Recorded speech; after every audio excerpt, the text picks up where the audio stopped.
Hello, hello, Shagat the Known here. Welcome to another Rust coding stream. This one's going to be a little bit different, but a little bit similar to what we did last time. So to do that, I'll go ahead and talk about what happened last time. I guess I'll do the rest of the intro thing though. Today is the 5th of September 2022, local time 16:53. But yeah, last time I messed around with SDL2 and I kind of showcased the concept of delta time, which allows you to decouple like your simulation or whatever from your frame rate. And I did a little bit of basic naive physics, but they are kind of based on the real kinematics equations that you would learn in a physics class. So, I mean, it's not terrible, and it kind of behaves roughly as expected. So, good times, right? Good times were had by all. But the code is pretty bad, and I knew that, and it's supposed to be. The way I personally think, if you're trying to really learn and figure something out, I think it's best to get in there and like get your hands dirty with it and really try to gain a proper understanding of it. And then once you understand that, you can clean it up, you can make the code a little bit better. And so as I'm trying to teach with, or not teach, but as I'm trying to demonstrate something, I kind of like to take the hands-on approach and like really just, get down there at like the internals of it and show how something can be built and how it works, rather than trying to build like the perfect architecture from the ground up. But I mean, what immediately happened, or not immediately, but like as I wrapped up last time, I got my shower and everything out of the way, and then I was like, all right, I got to clean that code up. And I probably spent like 30-40 minutes, and I did a lot of stuff that made it much more clean, abstracted a lot of things out. There was one key thing that I didn't do as I was coding it because I didn't find it necessary, but it was like the first abstraction that I did. And that's actually going to be a big focus of what I want to talk about today. And it is basically what I'm calling Vec2D, Vec3D, or vectors. I'm going to be using them all kind of interchangeable. Well, I mean, Vec2D and 3D is different, but it all depends on the context. So we'll kind of get into that and what we mean by that. But I want to focus a little bit on that because I didn't use that style of vector last time. I kind of hard-coded certain variables into the struct. And again, it's not the most clean way to work with it. It made sense as a way to demo how, okay, we have this variable here, but it actually works a lot better. It makes a lot more sense if you treat it as a vector or a vec2D in that case. So what am I talking about when I say, vector and everything?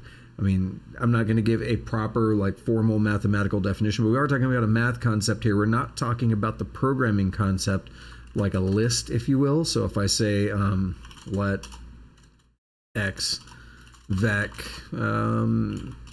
I32 equals, and I can do this vec thing here and this macro and say 0, 1, 2, 3, 4. That's a vector and more of a programming computer science kind of application. That's not exactly what we're talking about when we say vector in more of a mathematical sense. And I guess in that case you might wonder, well, what's the point of it? And it's because it's going to be ubiquitous. Vectors in the more math sense are used all over in things like linear algebra. That's used all over in game programming, especially if you're into the graphics side of things. There's going to be a lot of linear algebra. You're going to see vectors and matrices showing up. If you're working on a game in general, a lot of things involving physics and positions and everything are all going to involve vectors. And they're either going to be vec2D or vec3D, depending on if you're doing a 2 or 3D game. So really, you could use a vec3D as a vec2D and just ignore one of the components, but we'll kind of talk about that. We'll get into that later. But so they are ubiquitous, and it's also important to note that while I'm going to be building a little vector here, like a struct and some applications around it here, you would never really have to do this in a real application. If you're using any kind of major scientific computing library in pretty much any language, they're probably going to have proper vector support already built in.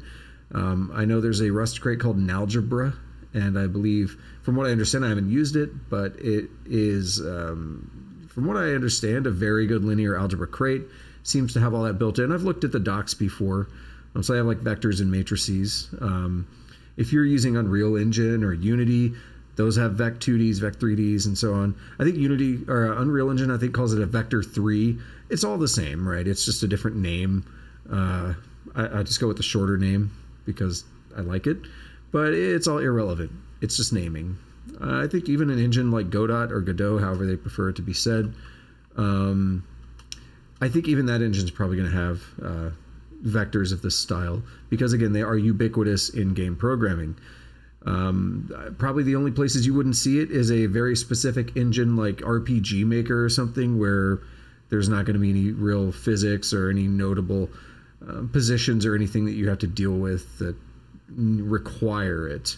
So anyway, after that little aside there, trying to justify why we'd want to do this, it's going to break down a little bit more about what they actually are. So essentially a vector is, in a more mathematical sense, it combines the concept of a magnitude and direction. And this is where you typically see it in physics. So if you take an engineering style, I'll say it this way first. If you take a non-engineering style physics course, they'll probably teach you about speed. And I don't mean the drug. They'll probably teach you about speed. And you think of that as like, oh, this is how fast I'm going. If you're taking a more engineering focused physics course, they'll teach you about velocity. And velocity is essentially speed plus a direction. Speed being your magnitude and the direction being we're going northeast or something. I mean, that's a loose way to describe it because we're really going to be using more mathematical terms. Northeast being a cardinal direction doesn't entirely make sense. But if we think about it as what we have on the screen, and I need to zoom in a little bit. I zoomed in too much. Okay. If we think about it as in what we have on the screen here, up being north, right being east, down being south, and left being west. And then if I say northeast, we're saying we're moving northeast, would be up and to the right. You can represent that with a Vec2D because the screen itself is a two-dimensional plane. We only have basically two different types of directions we can go. We can either go up and down, or we can go left and right, or we can have some combination of both of those. So all motion that can happen in a 2D plane, like this screen, can be represented by a vector, a two-dimensional vector. In other words, it's a vector that contains an X and a Y component. And this is basically very similar to what I was doing last time, where I had built out a point 2D, but I intentionally differentiated point and vector in that case because vectors may or may not have more operations on them that you wouldn't necessarily do with a point, although depending on how you write your code, you can use a vector as a point. It's really all the same. So it's all the code that interacts with it and how you have it interacting with it. But I didn't want to kind of branch into something that was irrelevant to what I was doing in that moment, where I said, well, we just need an X and a Y that is representing where we're at. It's a position, it's a point, boom. But it's actually a little bit better in most cases to use a vector. So again, the vector represents the magnitude and the direction. And we can do that very easily with something a lot like what I wrote last time. So if we just take a very simple example here, we can make a struct. What's going on, Tusk? And we could say vec2d. Again, I think Unreal Engine does something like this, vector3. I'm pretty sure that's what Unreal Engine uses. I'm going to say vec2d because I don't remember where I saw that naming, but it's kind of stuck with me. So vec2d, and typically you're going to break that down into an X and a Y component. So we'll say it's a I32 and Y is an I32. Now I'm going with signed numbers here because typically vectors can have positive or negative association with them. So it can be, if you're moving, say, to the right, then you're positive in the X direction. If you're moving to the left, you'd be negative in the X direction. So simple enough, right? So this is really all that we need to have a vector. And if you were here, if you saw the other stream, I built out something called Point2D, which was essentially exactly this. Now we can get a little bit more in depth in what we're going to do here, and that's the intention. Because I could just say, okay, we're done. I've explained what vectors are, but no, there's actually going to be a lot more to it. But let's go ahead and work with this for a moment. We're going to derive debug, because I always like to do that. And I can go ahead and make one and explain. We could talk about a couple different ways of how we can put values in here to represent, say, motion. So let's take a look at this here. We're going to say let up equal vec2d. And then if we're going, okay, for the sake of simplicity, and because normally when you deal with the y-axis in a graph, you think of up as being the positive direction. So I'm going to say that here as well.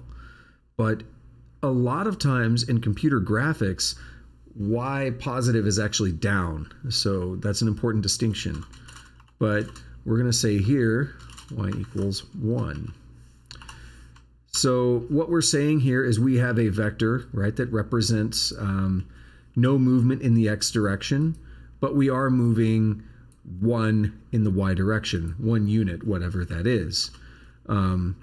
We could say let up right equal vec 2d, and we could say x 12, y 37.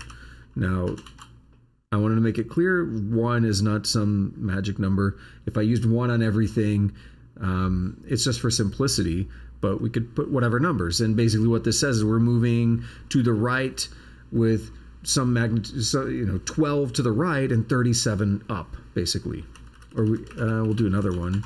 We could say -2, and this will now be down right.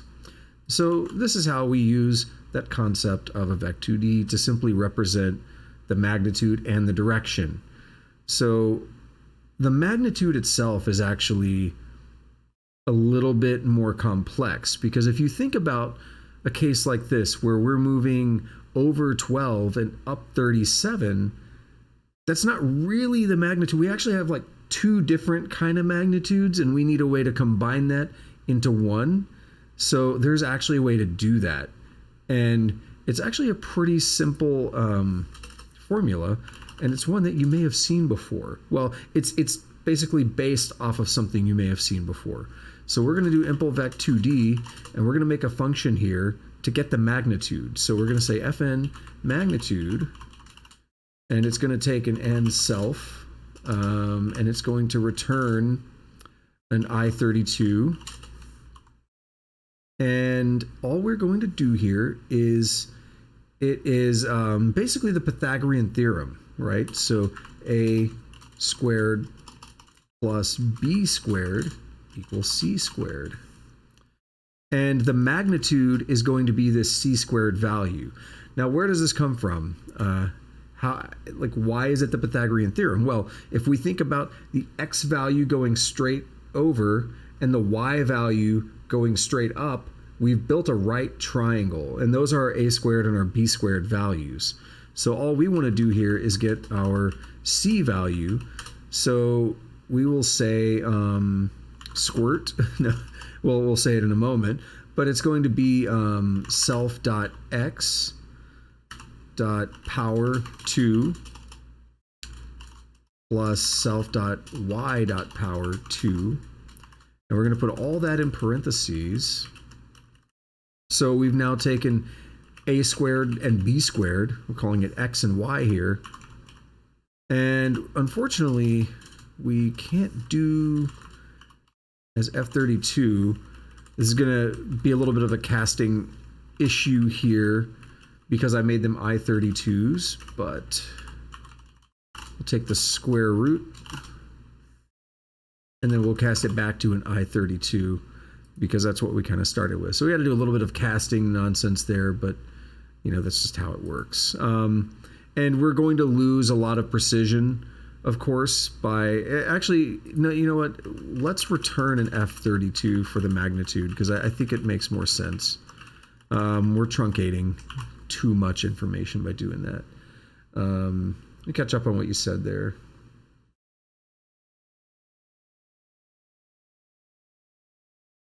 You're doing good. Okay.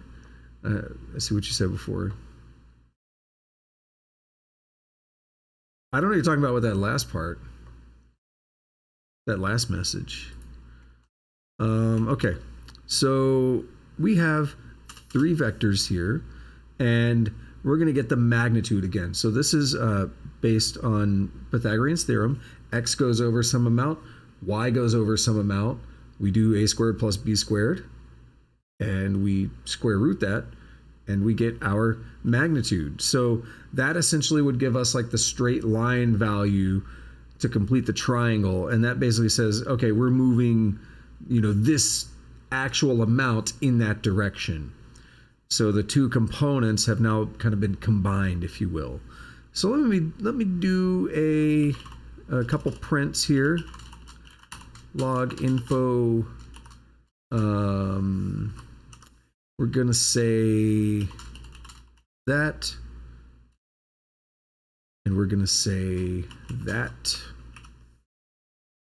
and I'm going to copy it a couple of times, and we're gonna do up dot magnitude, up right dot magnitude, and we'll do this last one here, down right dot magnitude. Okay, and there we have it. If I run this now, we're also going to get a window. Oops, not build, run. We're also going to get a window here. But what we see here is we get a magnitude of 1 from this vector. We get a magnitude of 38.8937 from this one. And we get a magnitude of 12.165525 from this one. So that's really all there is to like how you get the actual magnitude if you care about that raw value. So the purpose of that magnitude is if you were describing, say, I'm driving down the street, you want that magnitude to basically figure out what your raw speed is, but the vector itself is what describes your speed and your direction, right?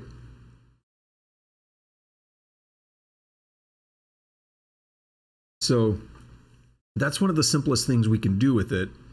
But there's a lot more that we probably want to do with something like a vector. We want to be able to do things like add them together. And there are certain operations we can do on vectors like a dot product and a cross product. And these are things that show up a lot in like linear algebra. And again, if you're doing anything with like computer graphics, it's going to be all over there. And you may encounter things like that with physics or something. So if you actually use vectors like a vec2d and you're doing some basic physics where you want to add on some velocity or something to your current position, you could do that very easily with vectors rather than having to go in and manually break down each component and add, okay, well, we have a X here, let's add this value to the X, let's add this value to the Y. No, we can build that into the behavior of the vector and make it much more easy to work with. So we want to build out a few of these extra operations as well. Now again, you would never really do this most of the times if you were making a game, unless you were building everything from scratch. A game engine is going to come with this kind of stuff already.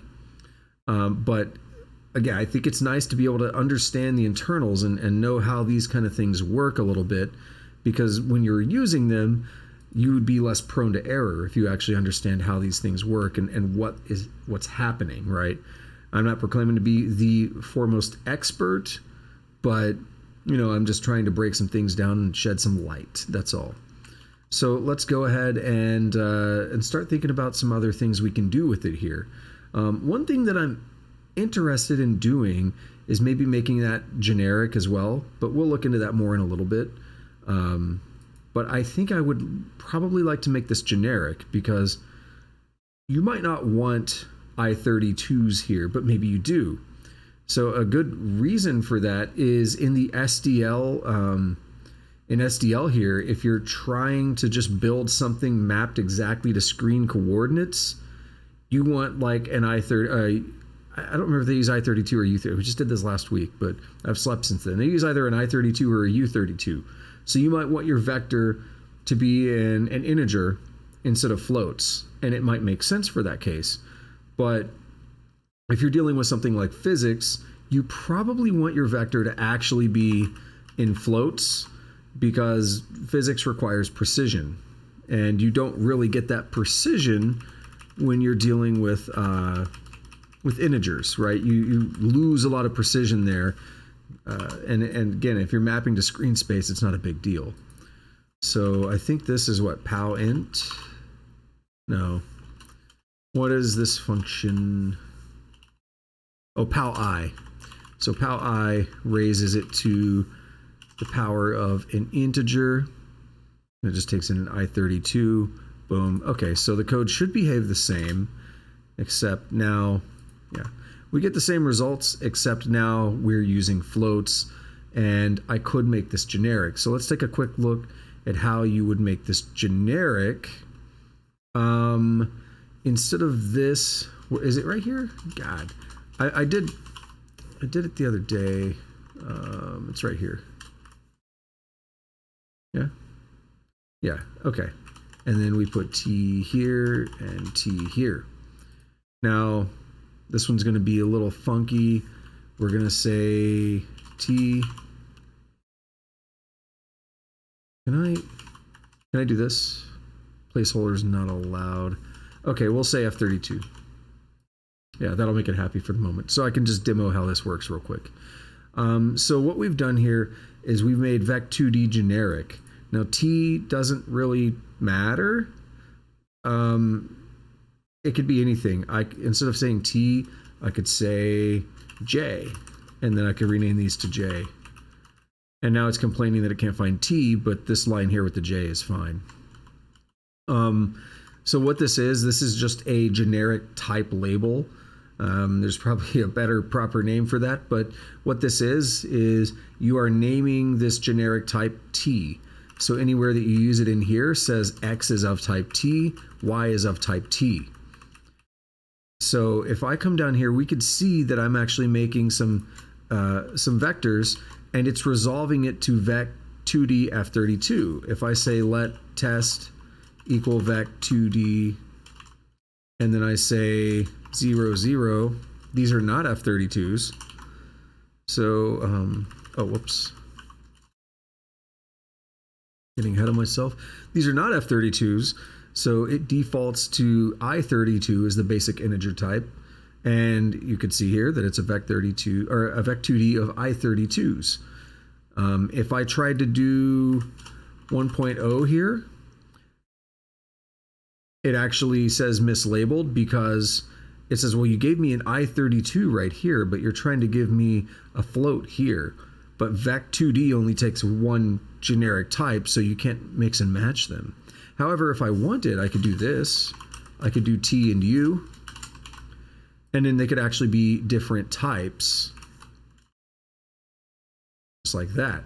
So now we have a vec2d with an I32 and an F64. For whatever reason, like we could just do that. There's no reason we shouldn't be able to do that. But that's a little bit obtuse. There should generally be no reason that you want to mix and match the generic types in your vector. So we're definitely not going to do that. But I am going to go ahead and we'll try leaving this generic for a bit, and we'll see how it treats me. Because again, you may want your vector to there's a problem that we'll highlight in a moment. You may want your vector to work with things like screen space coordinates, or something that's not a float. And instead of casting things all the time and back and forth and all that, it's a lot easier to simply, we don't need that extra set now. It's a lot easier to simply make them the type that they need to be. So generics are a way to allow us to do that. Okay, so we still have our magnitude, but the magnitude is only implemented for F32. So if I tried to make some vecs that say let test equal vec2d x, and it would be 1, y, 1. If I tried to do this, we're not going to succeed when I take the magnitude of it. Test.magnitude. And notice that it actually says no magnitude found for vec2d integer. So that's the problem there, is that we haven't implemented that yet. So this is the problem, or the downside to doing generics, is that any type that you want them to be able to use, you have to also be able to support that with your implementations. So I would have to come in here and say I32 now. Whoops, that's still going to return an F32. But now we're going to say, we're going to go back to what I had a minute ago on the other one as F32. And this is now POW instead of POW-I. And now we are back to what I had earlier, where it will work for both of them now. So it is what it is. It's a little annoying to have to do that. There are options we have here to make it a little bit more pleasant, and we could talk about that later, maybe. But this is more about vectors and some of the stuff that we want them for. So let's keep pressing onward and consider some of the other some of the other things that we want to be able to do with vectors. One of them is we want to be able to add vectors together. So what we would do here is we'll say, is it impl add? Yeah, impl add. We can also do add a sign, which is like plus equal, I believe. Yeah, that's plus equal. We'll do impl add for vec2d F32. We're going to focus primarily on F32s, I think. So I'm going to ignore a little bit on the I32 implementations. I just wanted to show how you would go about doing something like that. So what we do here is we set up this add here and type output. That should be fine. Associated type and impl without body. I always get a little thrown off when they do this. The resulting type after, yeah.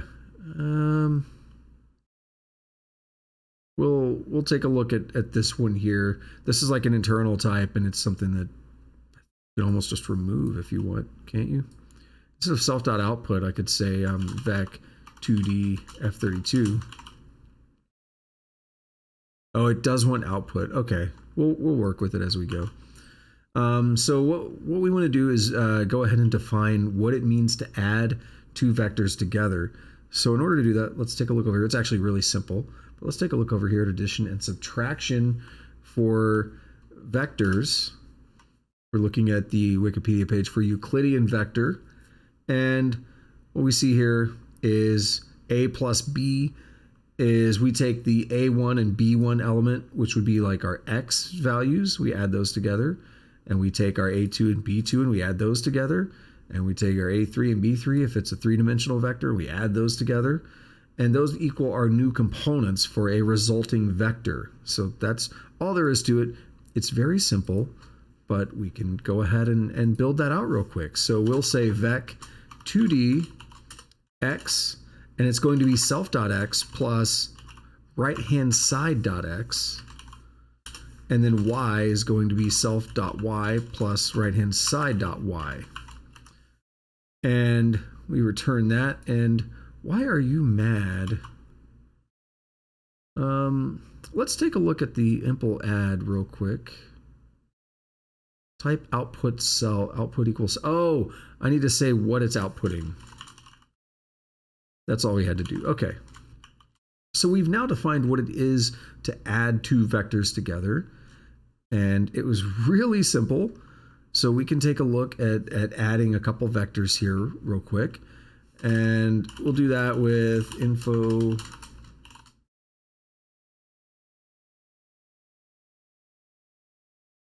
Take that right there, equals, and we'll say, well, here's an easy one, up, up, and then it'll be up plus up. I can't move up because it is borrowed label. Let's see. Yeah, borrow occurs there. That's fine. Need just a moment. Well, what we'll want to do is we'll want to implement this for that, I imagine.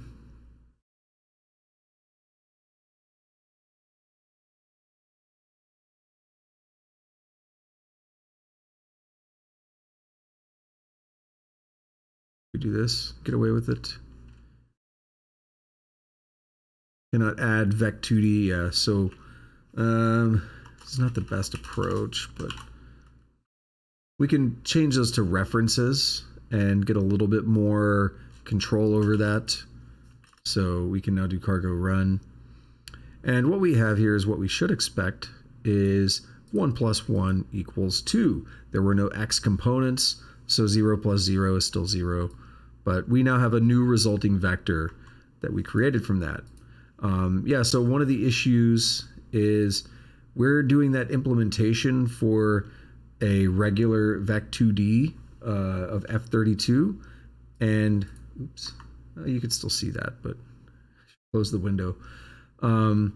We are doing the implementation for vec2d, which means we were actually like handing off the value to the add function, and we don't really want to do that. We want to use the references, at least in this case. There may be a better way to do it, you know, because that's not the greatest syntax. I don't think we can do an auto deref. So there may be a better syntax for that, and it's something that I should look into, and I probably will. But just to keep the borrow checker happy for now, we're going to use references there. That way we're not handing over the ownership and we're not making it mad. So we could do the references, or we could do magnitude. We can add vectors together, and subtraction works the same way. Impl sub 4 and vec2d of f32s, and we'll just have it do this.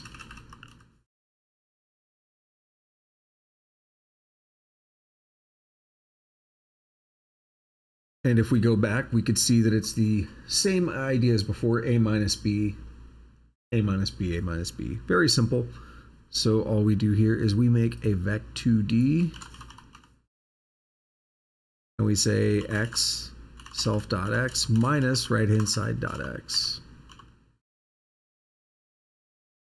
Oops, not s.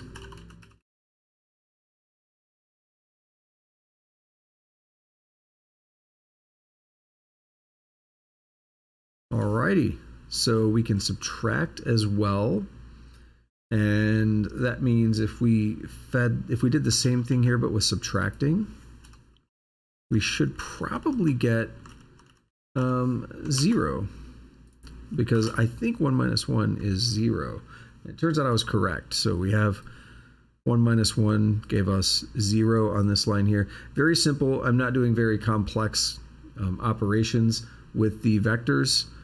I'm not trying to build out crazy vectors or anything. I'm trying to go over the different operations that you can do with them with some brevity. I don't want to spend more time than necessary today. So another thing that we can do here is we can do in our impl block for vec2d, I'm going to add something new that's also more unique to vectors. And it's one of the different ways that you can multiply vectors, and it is what's called scalar multiplication. So scalar multiplication is when you have a vector like this where you have 12 and 37. Or we'll take this one here, it's a little easier.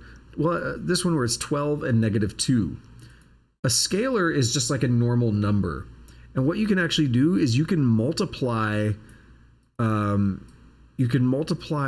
each of these components by that scalar, and it's what we call scalar multiplication. So if I did scalar multiplication of 2, then this will become 24, and this will become negative 4. So that's easy to implement, but we're going to go ahead and implement that. Scalar multiplication. And this is going to actually need a parameter, and it's going to be See, so I'm actually curious if I can do something more generic here. I would like to try to do something, and this is where I may go down a rabbit hole that's not good. But let's see what happens. So scalar, what if I say t? And what if I put a t here? This function becomes generic.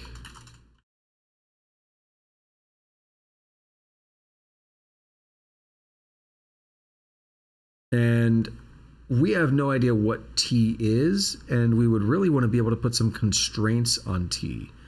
So that's what I'm hoping I can make happen here. So let's take a look at a crate that I already pulled up that I'm interested in. It is right here. I've seen this crate in the past, but I've never used it. It's the num crate. And looks like we have a num trait that actually encapsulates like floats and ints and all that fun stuff. If I can put a constraint on the function to say that t has to be num, then we might be able to get a more generic function here that allows scalar multiplication from like different types of numbers. So that's where I want to spend a little bit looking into this as a possibility before we move on. Now, I don't know if those are automatically going to be implemented or not. Or the traits should just be automatically implemented, actually. But I don't know how to like go about using those, so we're going to take a moment to figure it out. But here it's going to be x is self.x times scalar y self.y times scalar as f32. So any other cast, if we constrain and we know that everything coming in is a number that can be cast as an f32, then it should be fairly straightforward to do that, to just do an as f32 once we have that constraint in place. But maybe not. So this is, again, where I want to kind of see how this works. So let's take another look back at the browser here, and I want to look for Rust generic function bounds. I don't want to do a trait. Yeah, here we are. Oh, that's blinding.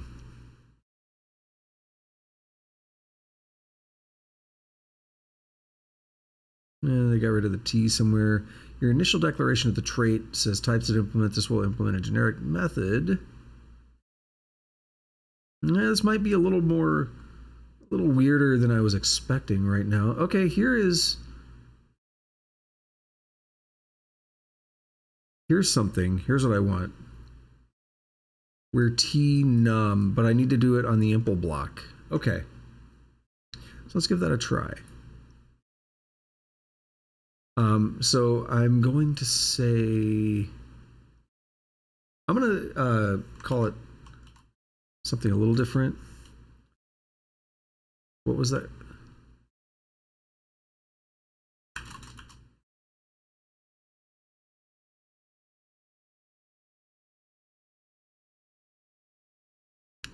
Yeah, where n is num, and I'm going to say n down here.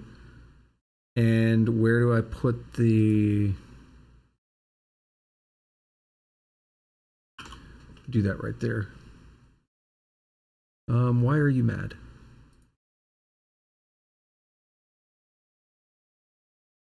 N is already used for generic parameter in this item's generic parameters label. Oh, we don't need it here is what they were saying, right? Type parameter is not constrained by the impl trait. Yeah, see, this, I don't know. I don't know. I might back off of this a little bit. Figure out more of that later. What I wanted to do is just make it super generic in a fun way. Unconstrained type parameter. How is it unconstrained?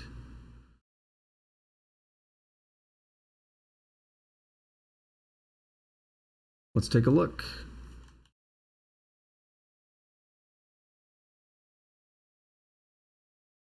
Unconstrained type parameter.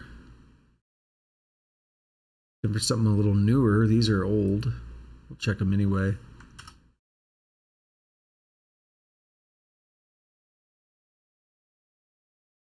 Not constrained by the impl trait.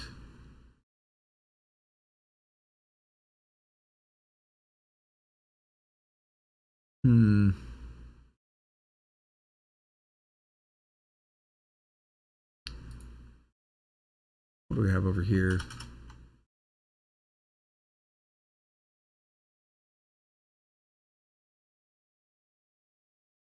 Says you're not using A anywhere in your impl. in your impl dummy. It sounds like they're calling the guy a dummy. Try adding a generic parameter. So what was dummy? That was the trait.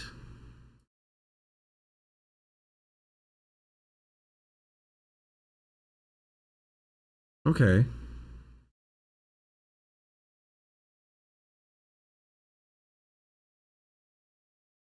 Cyclic constraint. Yeah, I might need to spend some more time figuring out the way I would do this. I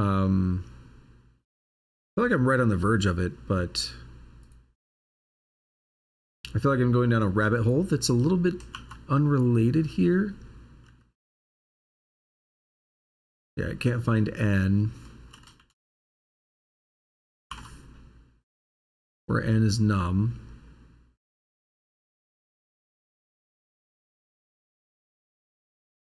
What are the implementations? Ah, usize, UA, yeah, all kinds of things. Cool. All right.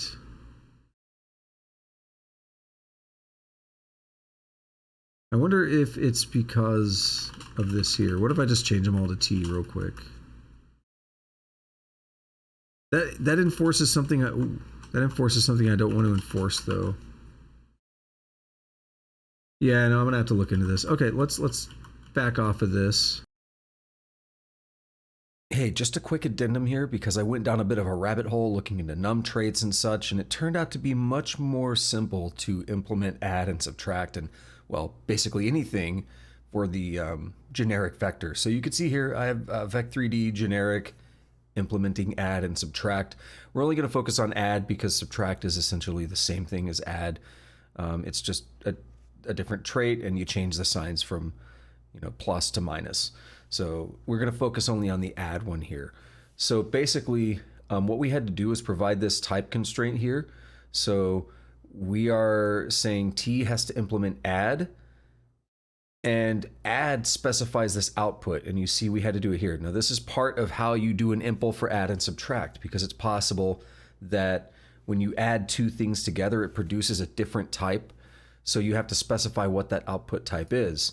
So in this case, we want to specify that our template has our generic type T has to implement add, and when you do add two of those T together, it also produces another T. And we're also specifying the plus means another trait, basically. So T has to implement add, and it has to implement copy. Now, it's been a couple days since I did this. I don't remember where the problem happened, but there was a complaint in the borrow checker where it said, hey, we're trying to do this, but you have a type that doesn't implement copy. So it was mad, so I just enforced that it also implements copy to make the borrow checker happy. So then we implement add for a reference to a vec3d with T in it.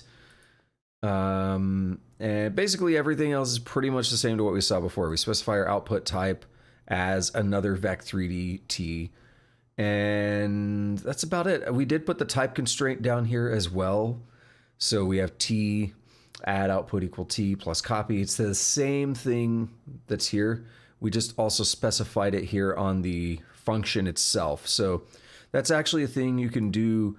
Generally speaking, to my knowledge, you can do that on almost any function where after your return type, or if there is no return type, just directly after the function, you can do this where clause, I guess you might call it, and then specify different traits that you want to force something to implement, those constraints. So that's really all there is to it. Some of this code up here is a little messy because I was experimenting and trying things and kind of learning. But if we scroll up, we see that I also did something with the generic cross product. So it just takes in a vec3dt. And a lot of this, this is what I'm saying, it's a little messy, but I have this huge impl block for vec3d, for a generic vec3d, and we've got magnitude, scalar multiplication, and normalize, and etc.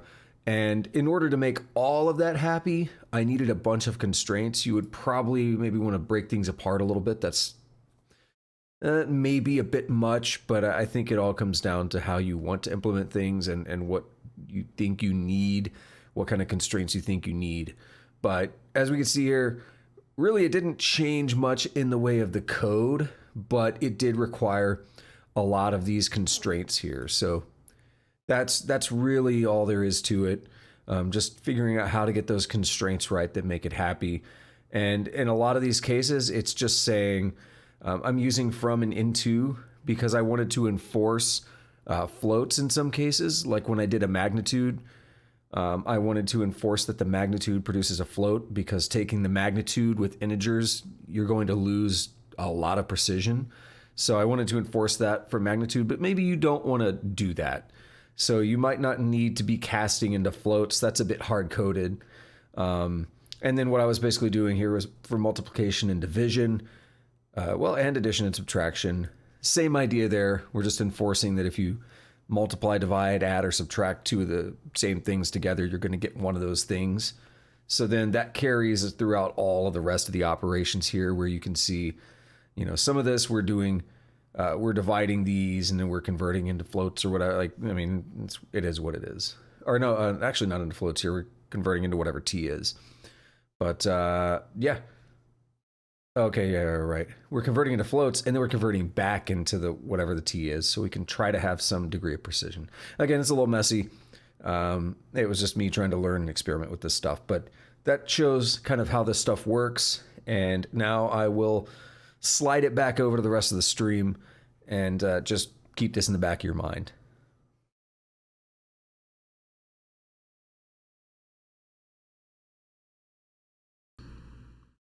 Simple vec2d. And we'll say the scalar is another f32 because why not? So let's just define scalars and hard code it for now and be happy. So we can now do a scalar multiplication. Boom. That's honestly all there was to it. And self. Actually, there's a question to be had here, and this is more of an implementation question of what you want your system to be like. What I've done here is I'm not mutating, I'm returning a new vector. So it could be possible that you would want to actually mutate your vector, but I'm going to say we're not going to do that right now. So instead, if you wanted to assign and change your vector, you would say like, we'll show down here how it would work. Let's say right here, log info. What we would do for scalar multiplication is we would say 2.5 times the vector equals, and then it'll be another vector. And we'll say upright. Actually, no, first.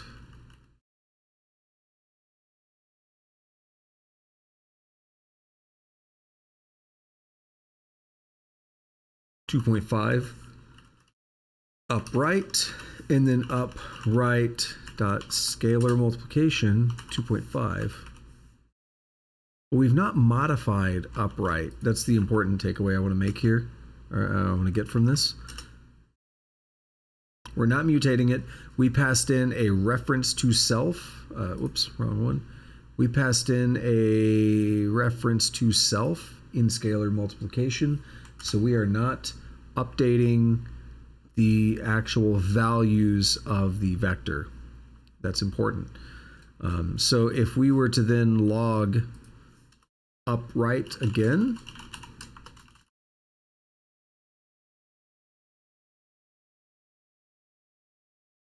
we would see that upright is unchanged at 12 and 37.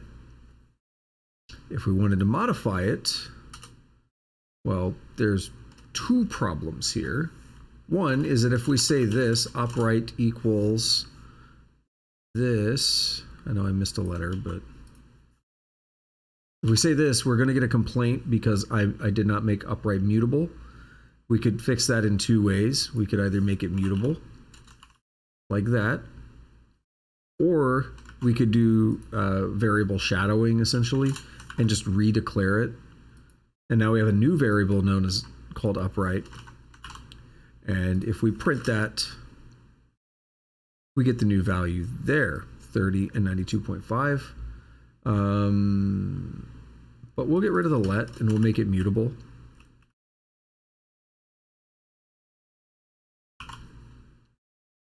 So there we have it. Simple enough. Nothing to it, right?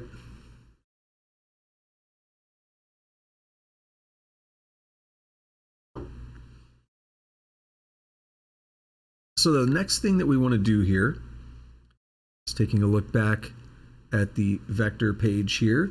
There's scalar multiplication that I just went over. It can be multiplied or rescaled by a real number r. In the context of conventional vector algebra, these real numbers are often called scalars, indeed. I did that one with just from memory because it's so easy. The length or magnitude, yeah, so I've already done that. I called it magnitude, but they're calling it length here. And we could see that it's the Pythagorean theorem, and it's a consequence of the Pythagorean theorem. The unit vector, that's not really something that we would want to do on the vector, but it is something that we can get back. A unit vector is any vector with a length of 1. Normal unit vectors are used to simply indicate direction. So let's take a look at a unit vector. I have to double check something. It should be the case that the unit vector, there's actually another article on it. It's just 1 on each of the components. Yeah, it's 1 on each of the components. We have 1 in the, they're using I, J, and K. I would be using X, Y, and Z, and we could see here. In the I, they're using 1, in the J, they're using 1, and in the K, they're using 1. And this is just this is a different way to represent what we're doing. This is something that you would see more in like, you know, linear algebra. Actually, we see linear algebra right here. We see it being mentioned. So this notation is the same thing as saying 1, 1, 1 for X, Y, and Z. So if we take a look at that, I got an idea. And that idea is basically that we can make, I don't know if the Rust terminology would be static method or not, but what we can do is whenever you're making a function in an impl block in Rust, if you give it an ampersand self at the beginning or an ampersand mute self at the beginning, those are like attached to instances of that struct. When you have a piece of data, you can do dot scalar multiplication on it because my first parameter was self. But if you do something like unit vector and take in no parameter, well, I mean, you could take in a parameter. You could say, like, it doesn't matter. I mean, we don't need it for this, so I'm going to leave the parameters empty. But I want to be clear, you could take in parameters on a method like this. And we're going to say it returns a vec2d f32. And then we're simply going to build one of these out, but it's going to be 1 and 1. And this is our unit vector. So this is a way just to get a quick unit vector pulled in. So if we come down here, also I said unit. Let unit vector equal vec2d unit vector, just like that. And then unit vector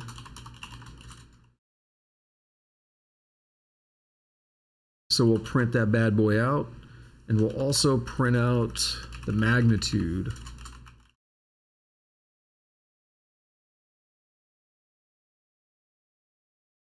It's going to be just so incredible what you see here.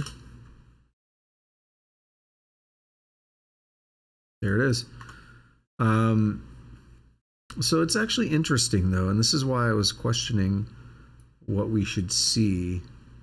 I thought the length or the magnitude was supposed to be 1. So let's take another look at just to clarify. It's been a while since I've done this.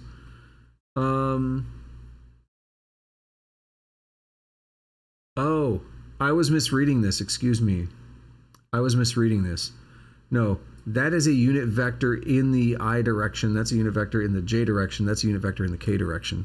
I thought they were doing a different representation. Excuse me. So yeah, that is what I define there is not a unit vector.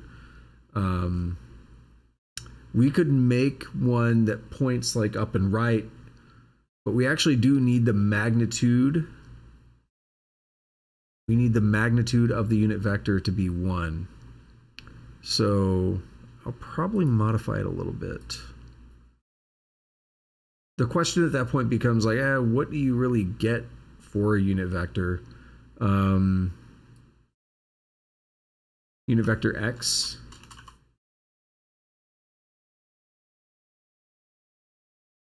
And we'll do it again for y. So we could have 2 different unit vectors in 2 different directions, basically. That's probably more useful.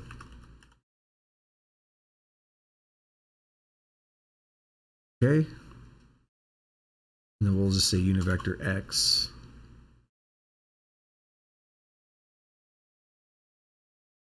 Sweet. Okay, so we got a unit vector x here. Magnitude is 1. That's exactly what we want. Beautiful. And we can do the same thing for y.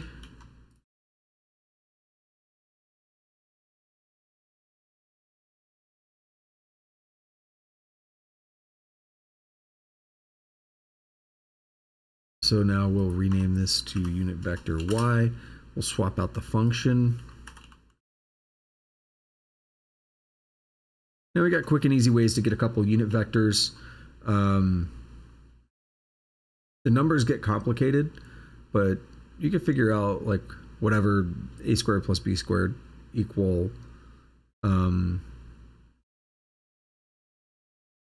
See, 1 squared gets weird.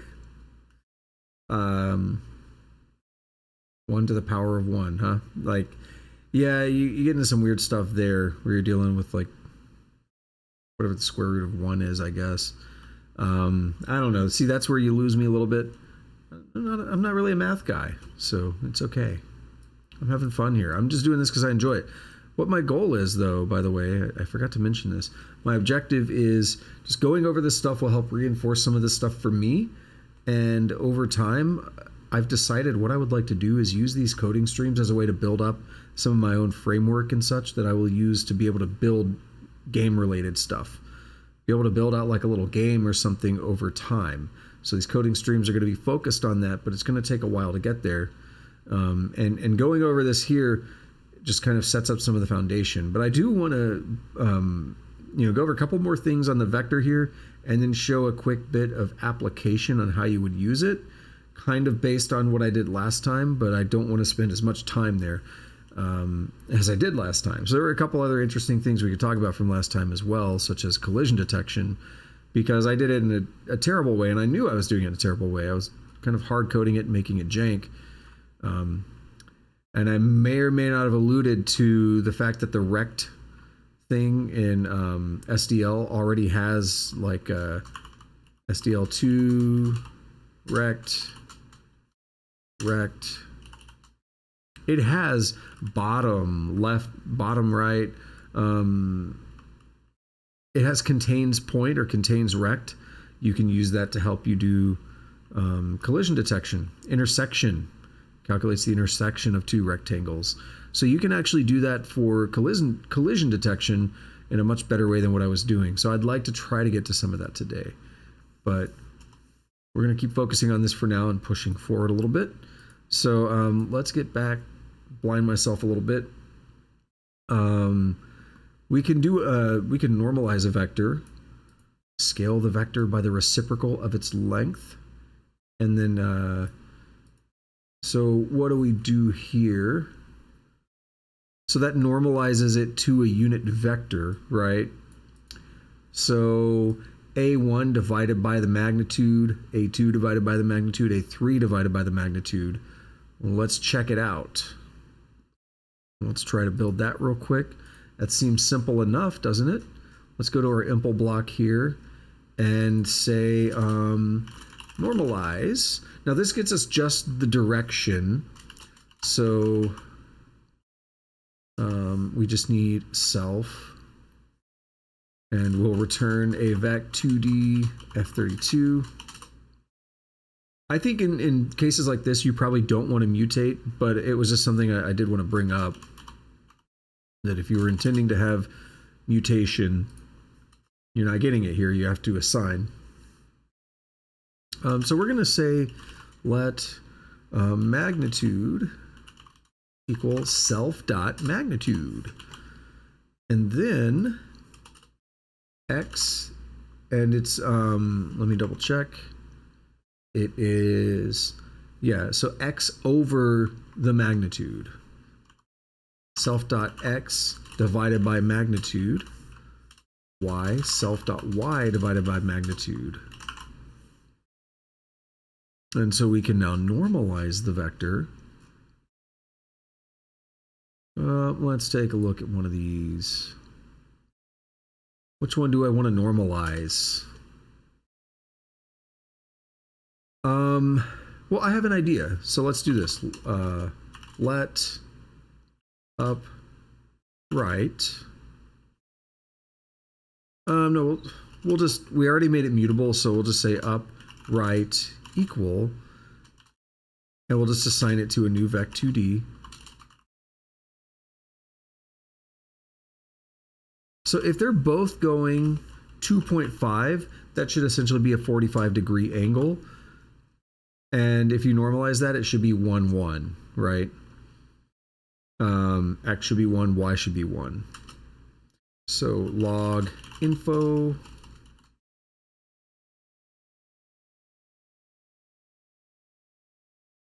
The vector is, no, we don't need to say vector.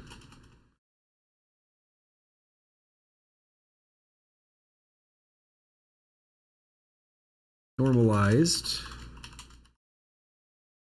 and it's upright and upright dot normalize. This gets us the direction that something's going in. It's not quite what I expected. Oh, I think I know why.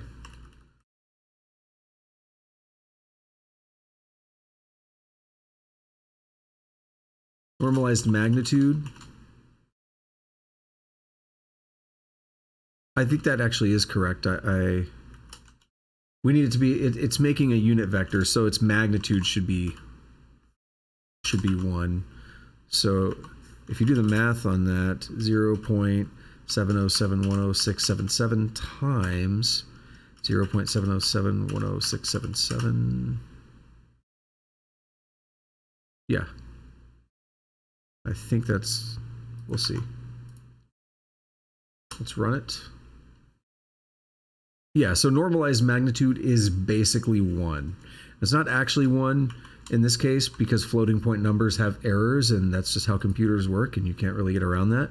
But 0.9999994, that is our magnitude, which is pretty much 1. It's good enough. It's close enough to be 1. Typically in programming, if you're using floats, you have like approximate equality when it comes to floating points. You never typically want to do equal equal on a floating point. But there are ways to do approximate equality, and you could even define an epsilon to suggest how close something has to be equal. So you could say 0.0001 is your epsilon, so anything within 0.0001 would be considered equal. You could define that depending on your own application, but that's the kind of thing you would want to do if you're comparing floats. In a case like this, I would say that's 1, and that's what we expect. When we normalize it, we should be getting a unit vector, and that's it. Like, right? It's a unit vector that points in the direction, and that's the entire purpose of it. So cool, we've normalized it, and because it's a unit vector, the magnitude is 1. I'm happy. So what's next? Let's take another look.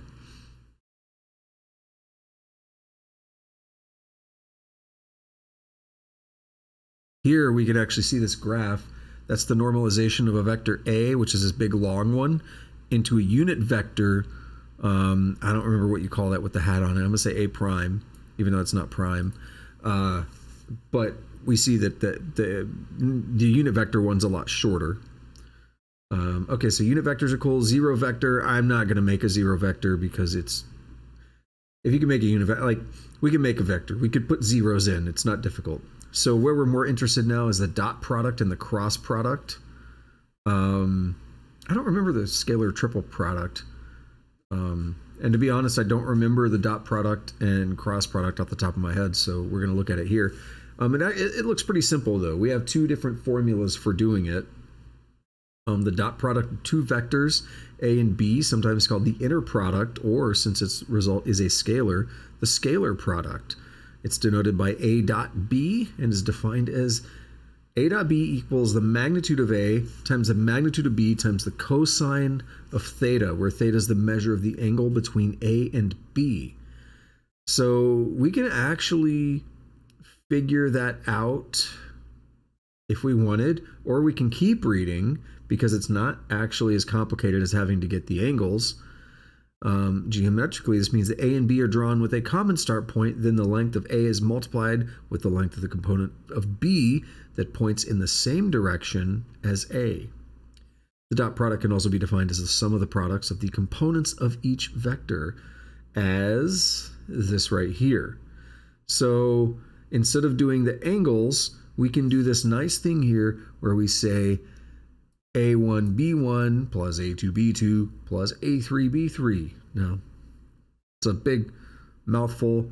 It's a lot of stuff for something that's ultimately really easy. That's going to be, if you have two vectors, vector 1 and 2, vector 1's x component times vector 2's x component plus, and then you do that for the y components, and you do that for the z components, and however many you have. You could have a 4D vector, why not, right? So dot product looks scary, but it actually breaks down really simply to this. Dot product and self, and then I'm going to say RHS is self. Now, this is something I've mentioned before, but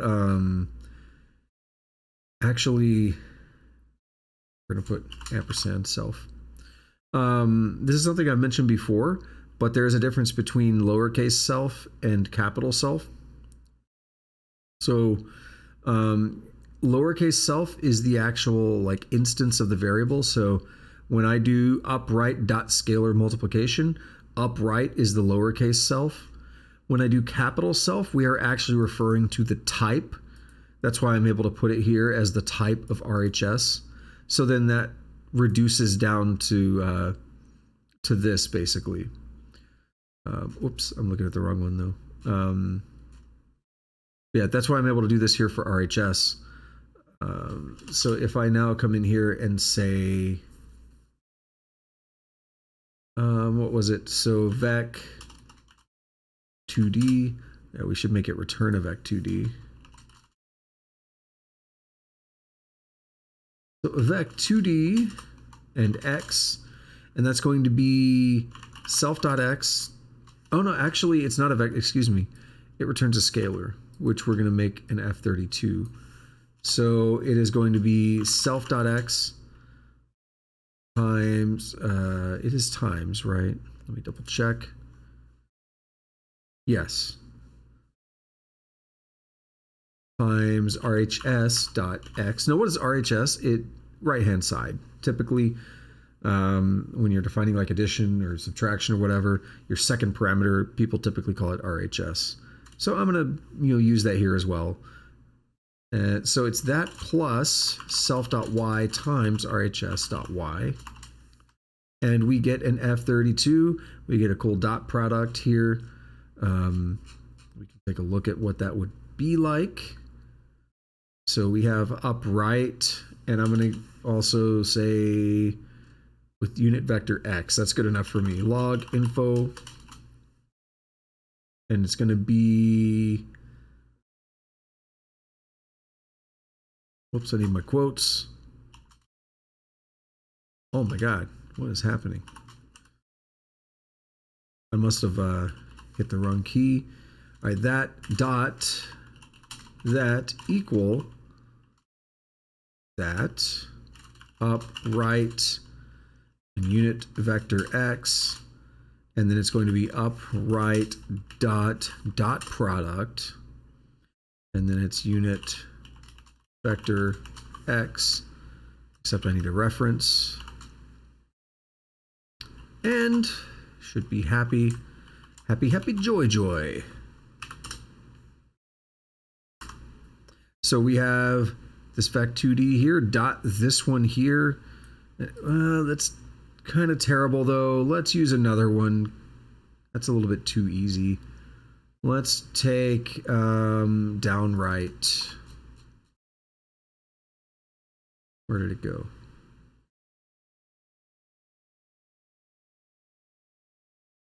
This one will be more interesting. So 2.5 times 12. So whatever that is. So that's halfway between 24 and 36, which would be 30. But then we have a negative in there as well. So 2.5 times negative 2, which I guess is 5, because 2.5 times 2 would be 5, but it's negative. So we have that 30 plus a negative 5. It gets us 25. That's what we should expect to see there. Dot product is easy. It's done. I'm happy with it.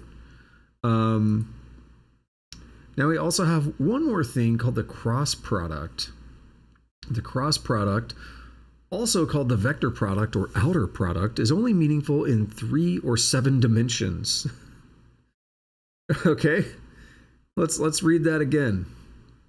The cross product, also called the vector product or outer product, is only meaningful in 3 or 7 dimensions.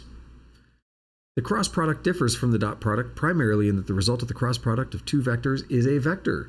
The cross product denoted AXB or A cross B is a vector perpendicular to both A and B and is defined as, and we have A cross B equals the magnitude of A times the magnitude of B times sine of theta times n, where theta is the measure of the angle between A and B, and n is a unit vector perpendicular to both A and B, which completes a right-handed system.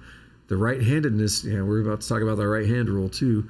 The right-handedness constraint is necessary because there exist 2 unit vectors that are perpendicular to both A and B, namely n and negative n. Cross product of A cross B is defined so that AB and A cross B also becomes a right-handed system, although A and B are not necessarily orthogonal.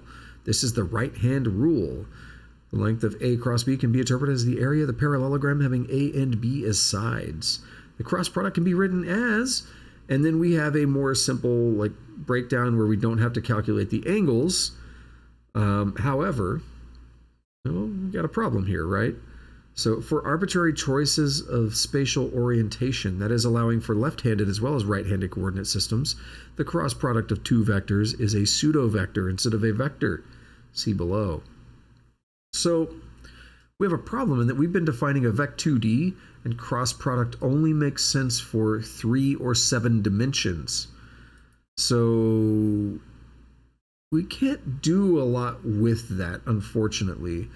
I can I can upgrade our Vec2D into a Vec3D, which is fairly trivial. I'm going to have to just add some extra parameters or some extra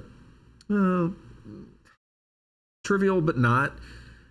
Almost everything's going to need a slight modification, but it's usually just more of what we've already done. So I could do that, but we'll hold off for a moment. We also have this right-hand rule. I don't remember what it is, but we see it here. This is something you actually learn in physics classes, where it's like you point your hand in a certain way, and then you like curl your fingers, and the direction your thumb is pointing is the direction that the resulting vector is going, or something. I'm not making this up. Yeah, you like point your fingers in the direction of one, you curl them in the direction of the other, and that tells you where the resulting vector is. So this is a real thing that you learn in physics classes. It's a common mnemonic for understanding orientation of axes in three-dimensional space. And yeah, that's it. So let's look into upgrading this to a Vec3D just to make it a little bit more interesting. We can implement the cross product, get the resulting vector. And now how many errors do I have? Probably less than I expect, right? So z, self.z times scalar. Easy, done. And z here, self.z / magnitude.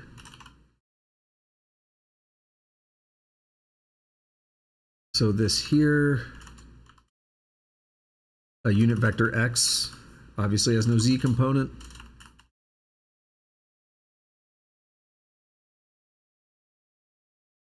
Duplicate this bad boy. And we'll swap this out. Look at that. So good. Z is self.z plus right-hand side.z. That's our adding.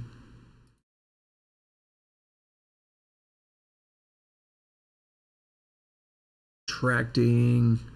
And now we got a few guys here that are mad.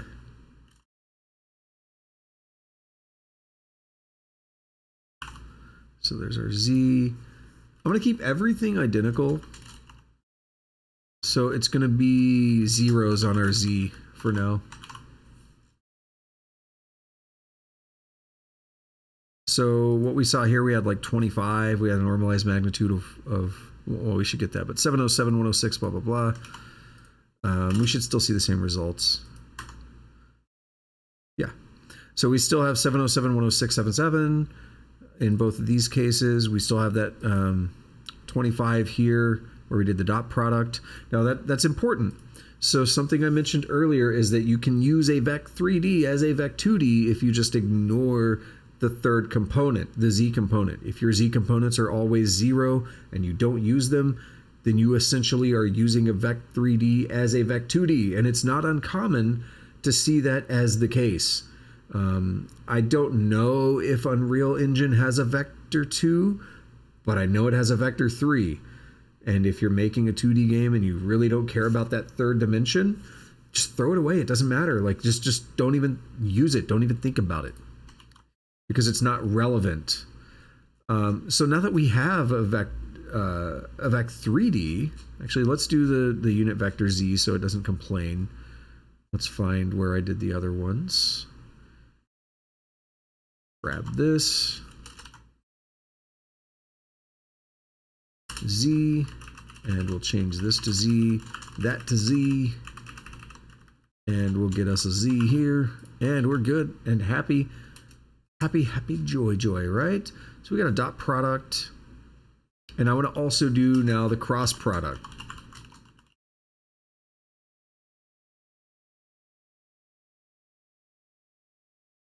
So it's a Vec3D of F32s. I mean, that would have worked, but there we go. So it's a Vec3D, so we need to return a Vec3D.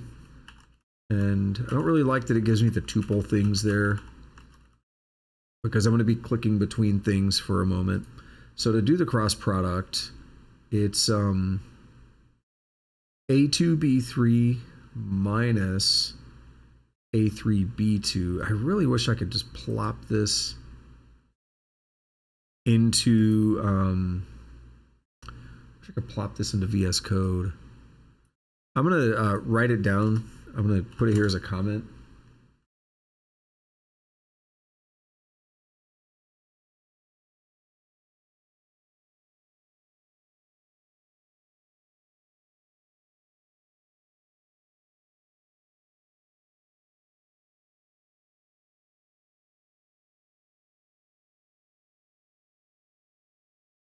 There we are. Sweet. Now I don't got to keep going back and forth. Let me get back over here. Alrighty. So we need our X, our Y, and our Z.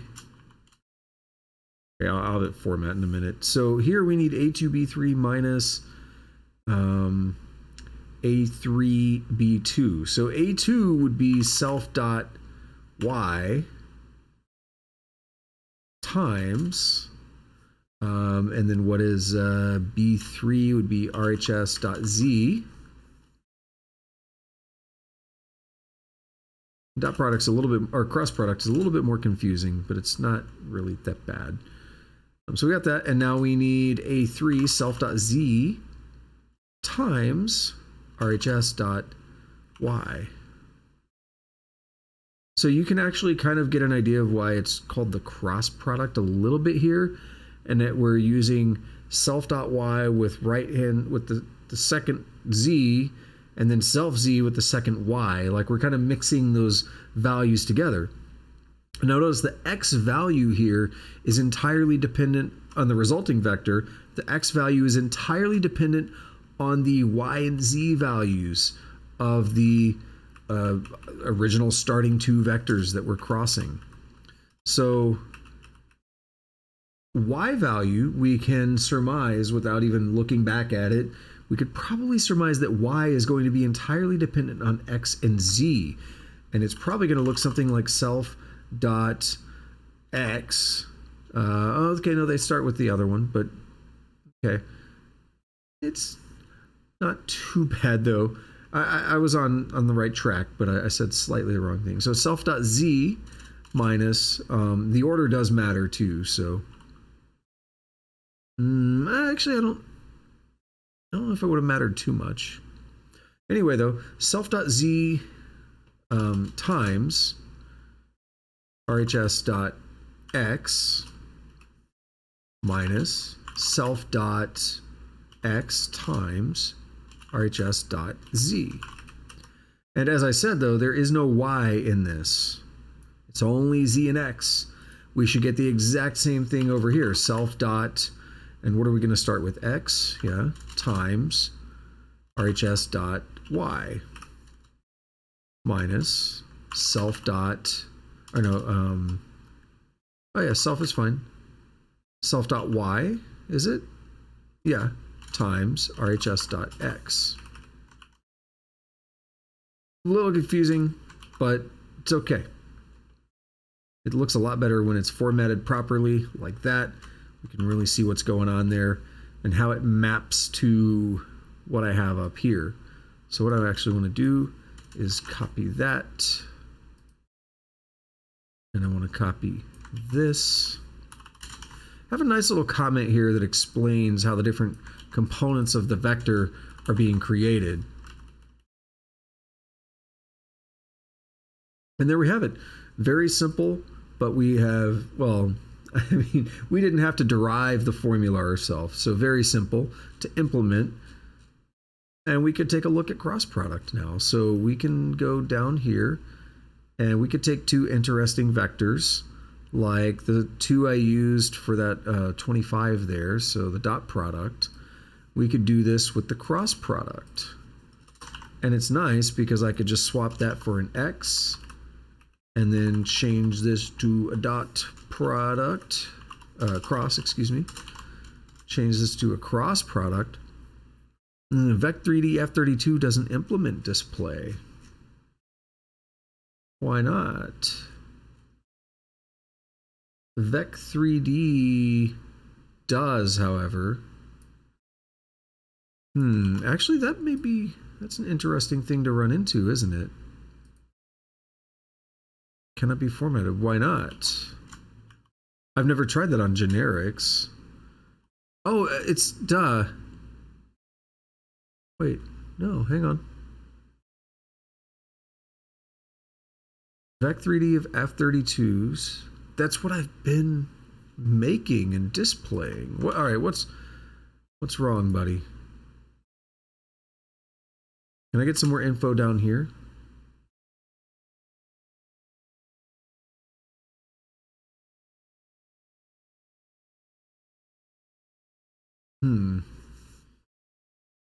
It's not really giving me an indication.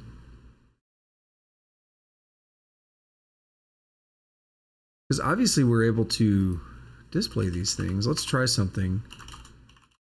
Let test equal this here.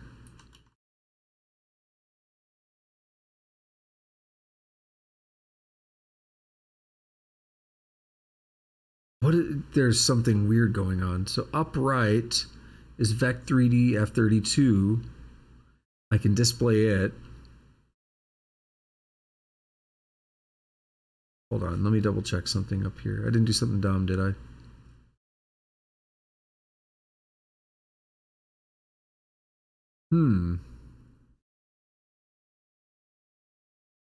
I do the exact same thing with normalize.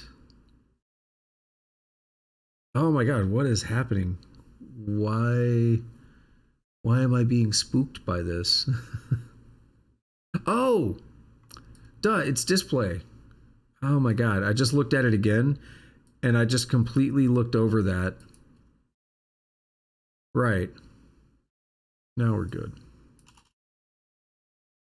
Of course it doesn't implement display. It's debug. But the reason that threw me off is because I was doing it here for dot product.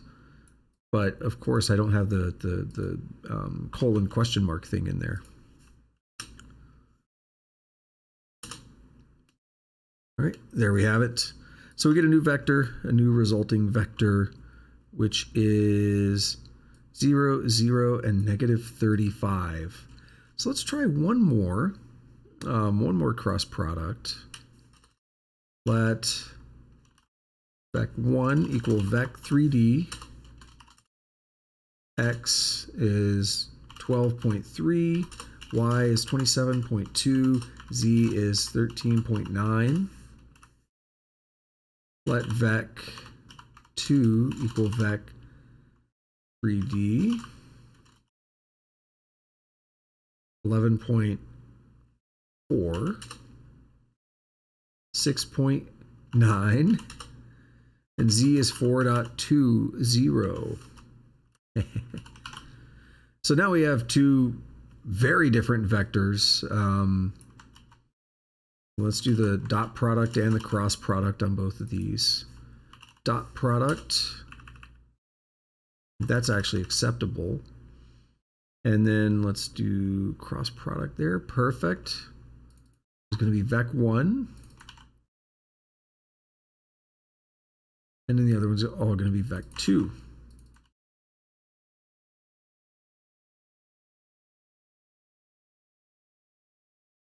Go. Let's take a look at what that looks like. So we get for the dot product 327.90002, and for the cross product we get 18.330002. Y is 106.79999, and Z is negative 225.20999. So best thing to do here would be to plug that into some kind of an online little calculator or something and make sure that everything is happy. Make sure that the results line up with what you see in a calculator. Does Wolfram Alpha cross product calculator? Yeah, we could take a look at this. All right, so vector 1, I got to go pull those values in. Let me get a hold of those values. 12.3, 27.2, 13.9. They weren't supposed to all have 1, 2, and 3 like that. This one is 11.4. This one's 6.9, and this one was 4.20. And if I compute that,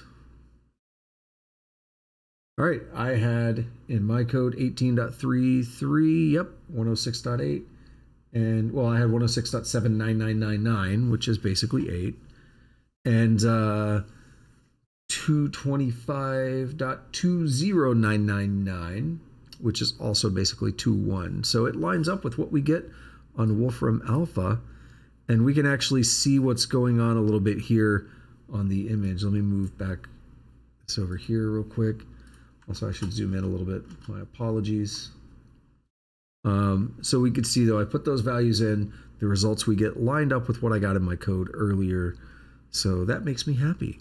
And we can see a little bit of what's going on here, where this red line here is the resulting vector that we got.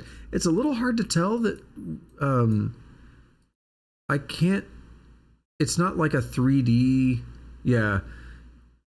Well, that's just zooming in, but if we could have a 3D visualization that I could like spin around and rotate, we could really see how those vectors are lining up in three-dimensional space. But unfortunately, we don't really have that option here, so we're just gonna deal with it, okay?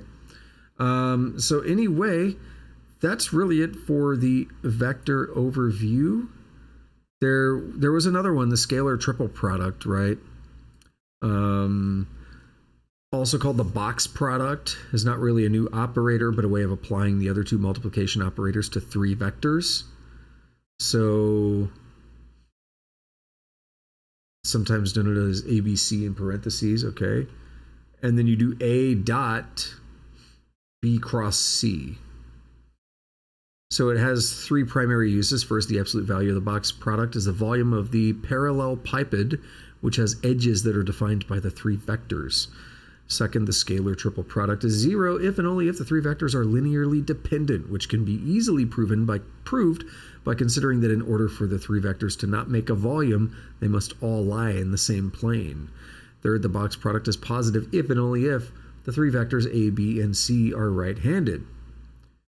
So scalar triple product is built on things that we've already done, right? A dot B cross C.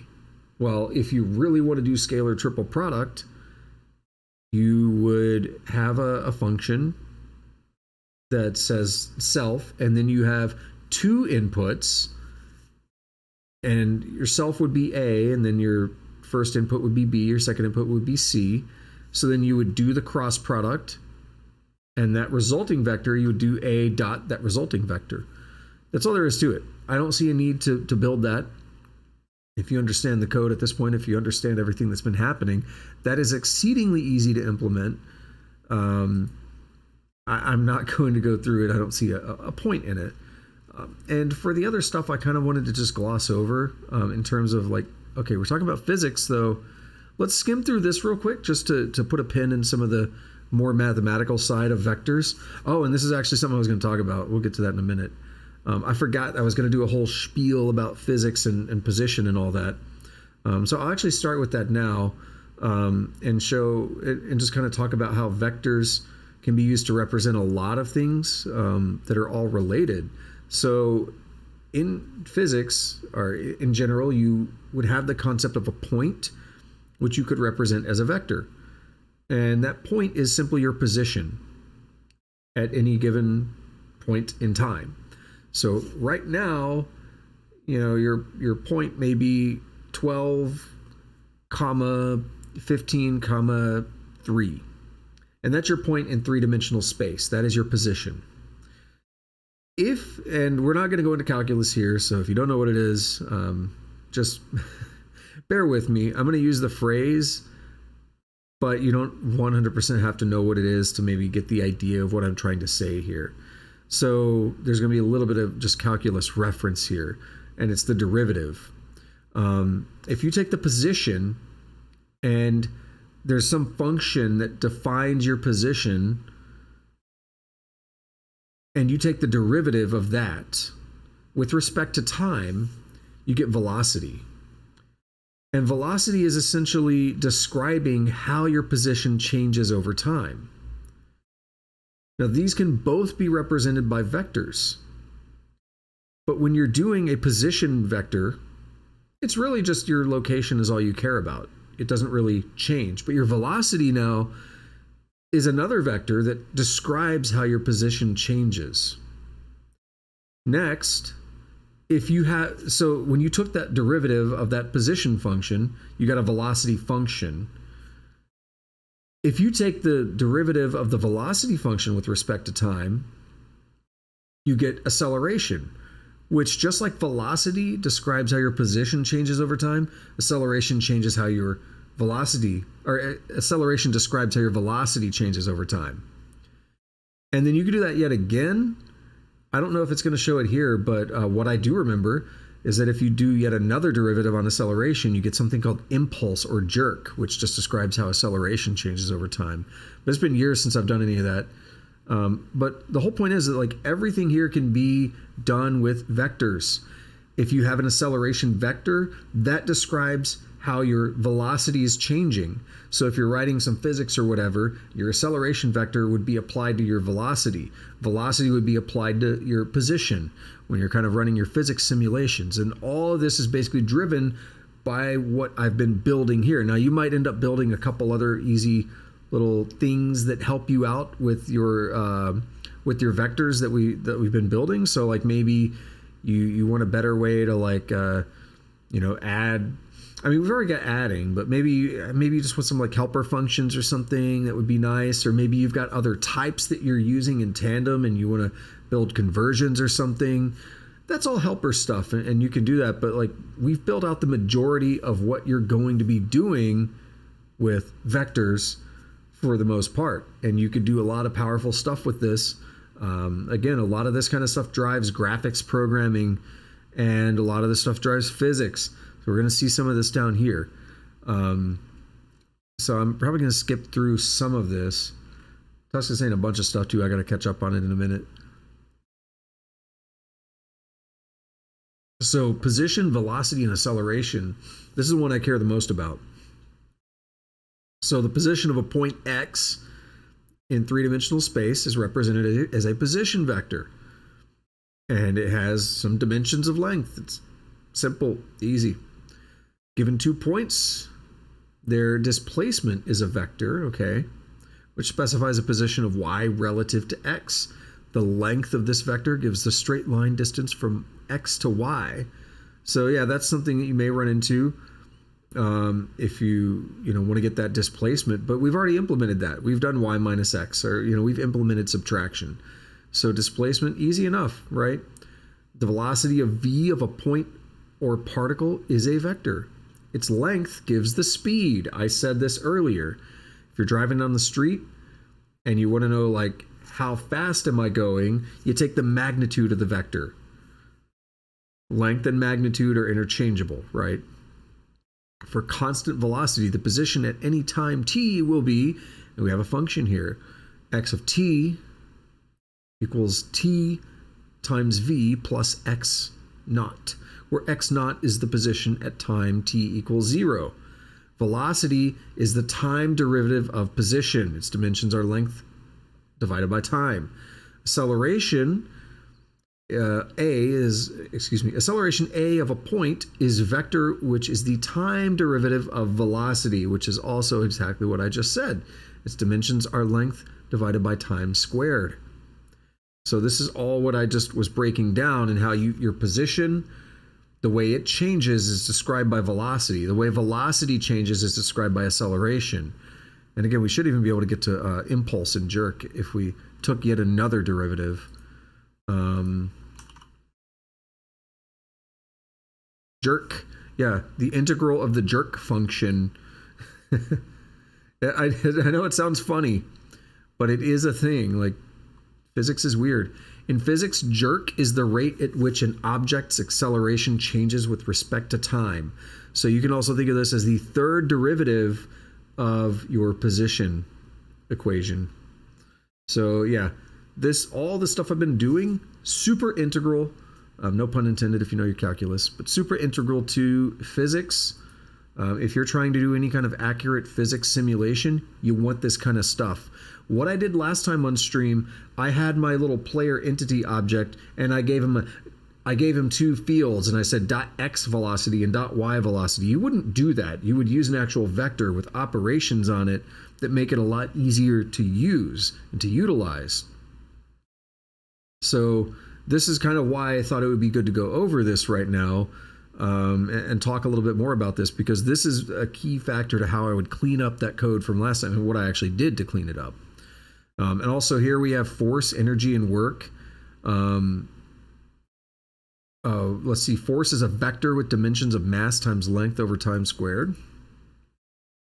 Newton's second law is a scalar multiplication. Force equal mass times acceleration. I don't know, is that what A is, acceleration in this case? Yeah, right? Newton's second law? I don't know, it's been a while. Sorry. It has been a while. Let's see. It's velocity. Yeah.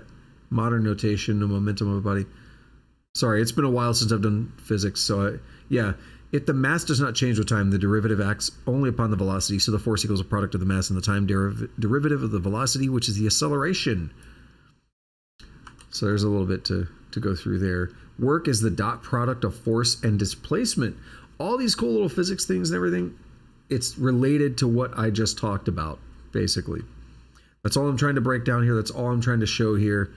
It's cool stuff. But what I want to do is get back to the coding side now and look a little bit at some of the concepts of some of the other stuff I did last time and how I would replace that with a vector to make it better. So also, let me read everything Tuss said. There's a bunch of stuff here. Just catch up, catch my breath, hydrate, kind of.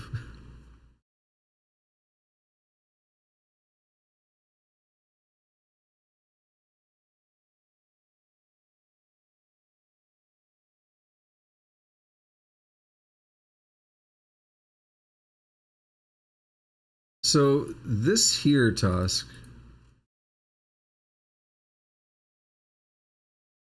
this reminds me of something. I was typing it. I was actually typing it. That's the only part that I recognized, though.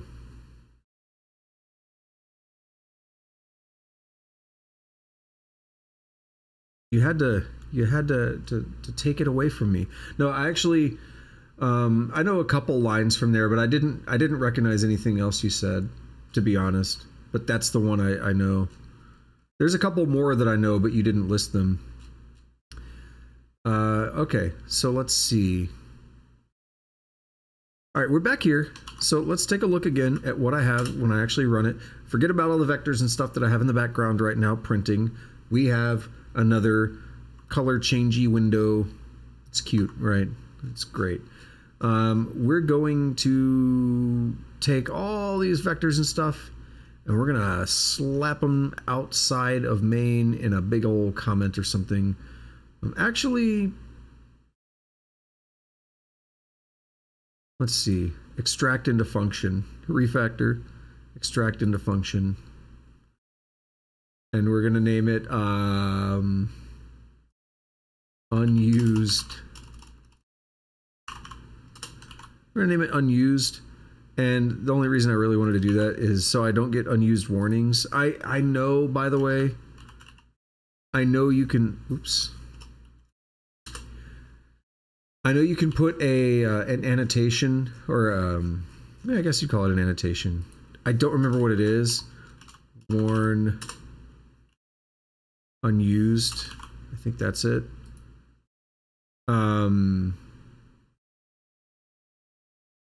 You could disable it. I don't know the exact syntax, but this might be it. You can disable that to stop it from complaining. but I am just going to go have it all off in a function somewhere, and that's good enough for me right now.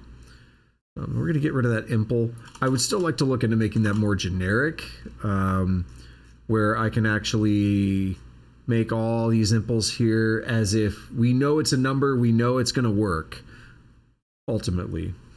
But we're going to save that for now. I think there's a way to do it, but that's not relevant to what we're doing here.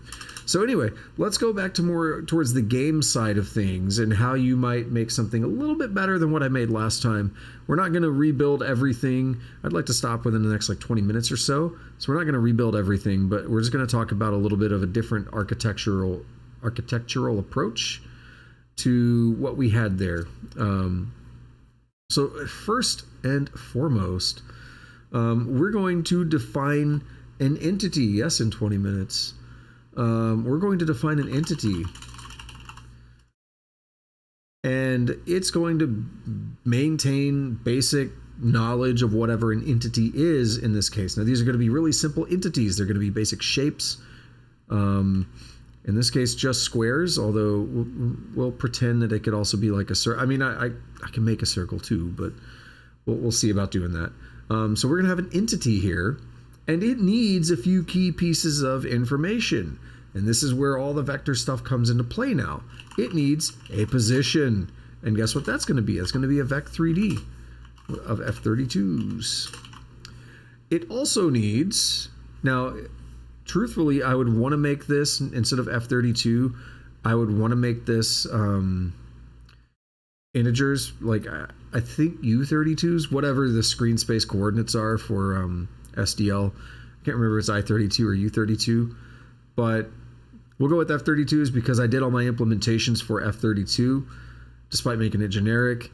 We're rolling with what we got. We're going speed mode now. So we need a position.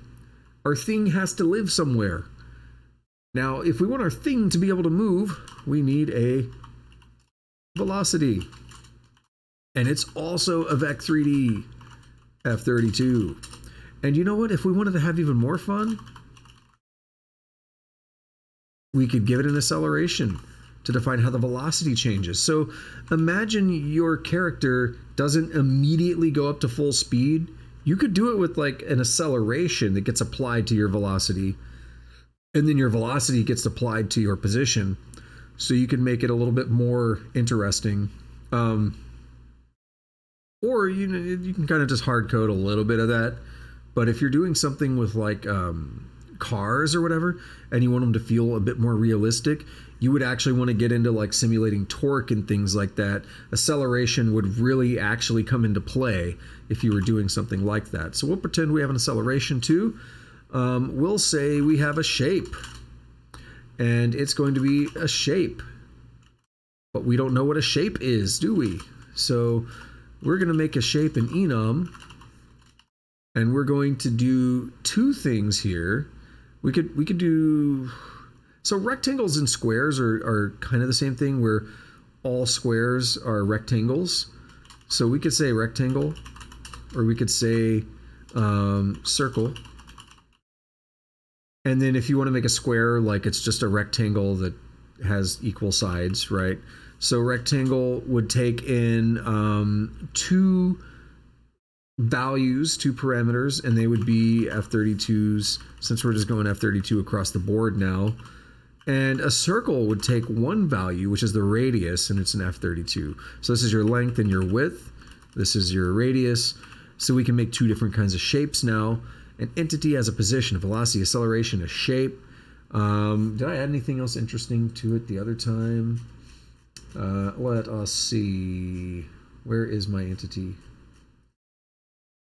No, the difference here is acceleration. I didn't add that before the other day, but I did have code for acceleration. I just didn't abstract it. Okay, so is it going to storm again? Oh, sorry, it's been storming so much here. Nearest rain is 20 kilometers away. Maybe it is. It sounded like it was thundering a moment ago. It has been storming a lot, Tusk. was like flooding and stuff a couple weeks ago.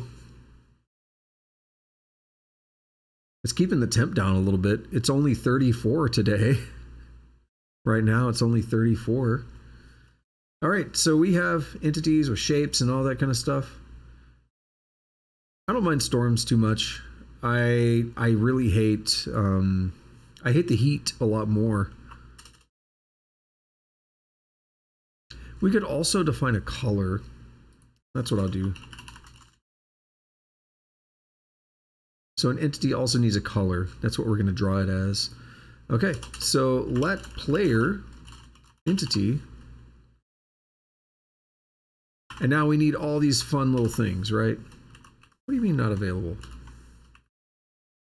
Oh, I didn't put the semicolon, that's why. Oh, oops. I did type instead of equal.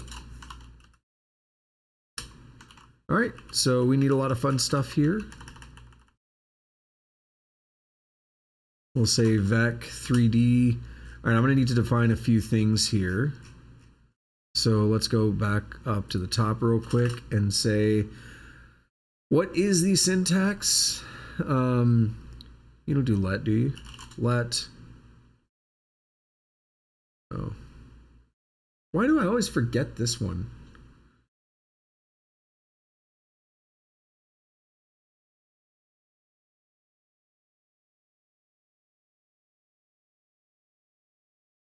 And this is going to be U32. Is it just const? It is, it's just const. I don't know why I always forget that syntax. Yeah, Tusk, I like when storms take the temp down a little bit when it's summer in Texas and it's like 44 degrees like every day for weeks. And storms help relieve that a little bit. I'm happy. I think it totally is raining. I have to know. I have to check. Hold on.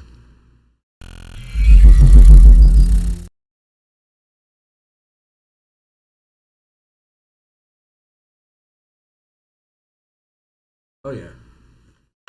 Everything is wet. Everything is wet out there. It's good. Alrighty, back to this. We have screen width and screen height. And I've already defined like how big the shapes are going to be with their radius and their length and all that fun stuff. So for position, oh, I need one more, but I don't know. Yeah, I could do that up here. Const acceleration gravity vec 3D F32 equal vec 3D, and it's going to be x is 0.0, y the gravity accelerates us downward, but we have to remember we're flipping it because the coordinates down is a positive value. So even though you would normally think of down as being negative, it's actually going to be positive. So we're going to say 9.8, and z is 0.0 because gravity doesn't go like sideways or all kinds of weird directions, but you could make it. So actually, let's think about that for a second. Let's talk, dude. This is it. This is the power of kind of what we're doing here by abstracting this stuff away a little bit, making gravity itself a vector that we're just using in our code now. What we can do is I can say, you know what, I don't like gravity. And we did a little bit of this last time where I could change the gravity, but the idea is like, I had gravity as just a single value last time because we knew we were hard coding it as, okay, there's no vectors that we're using or anything. Gravity's just a y direction thing. That's all we care about, right? But what if you want to make gravity go sideways?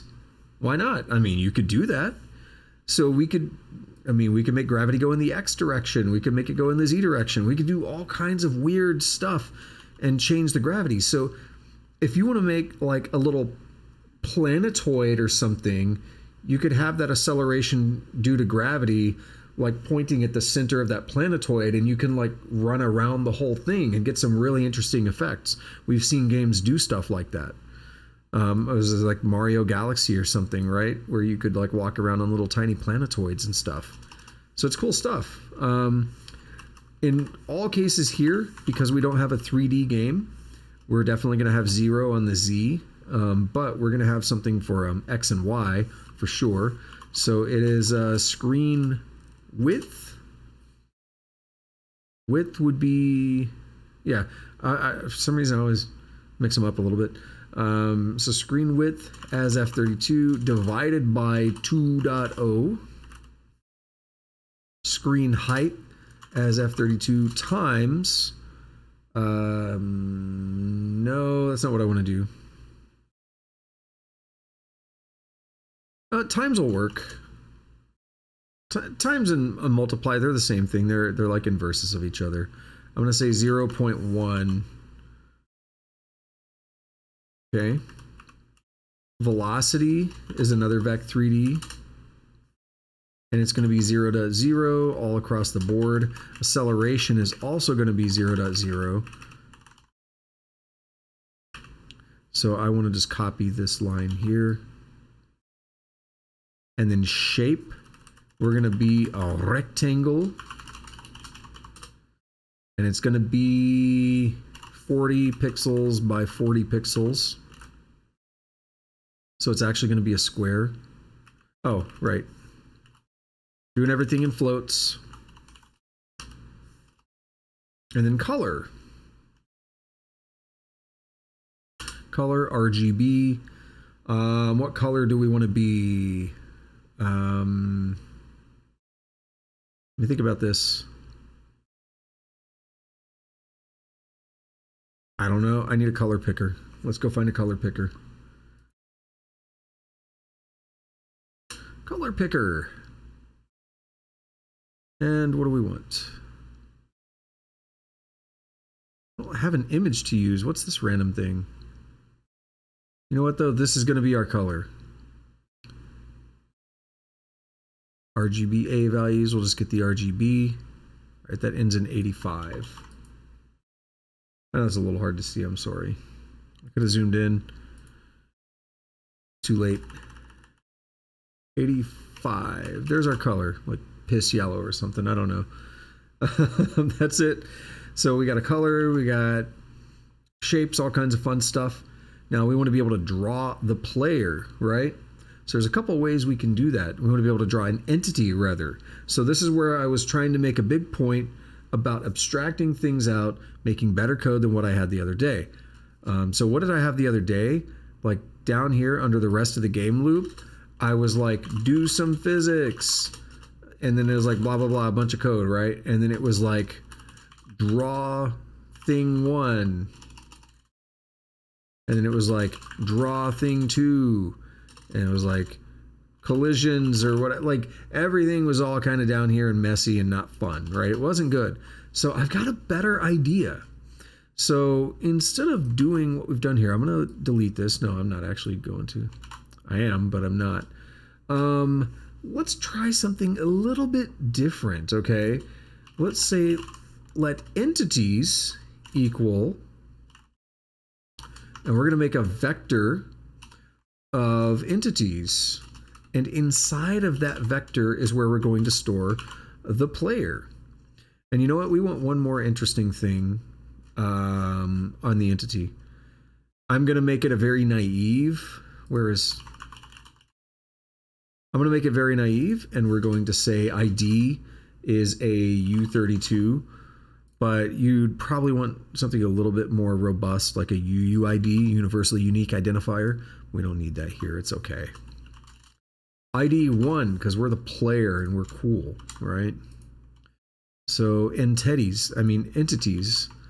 And now we have a vector of entities, and we can actually like run code on multiple entities if we want to draw them all. So instead of having separate code for each drawing, we can go down here and say draw entities. And I will say for entity and entities, dot iter entity dot yeah, no, that's fine. Entity dot draw and canvas. We need to pass in the canvas to draw on. So we'll do that. We generate the draw method. So where did that go?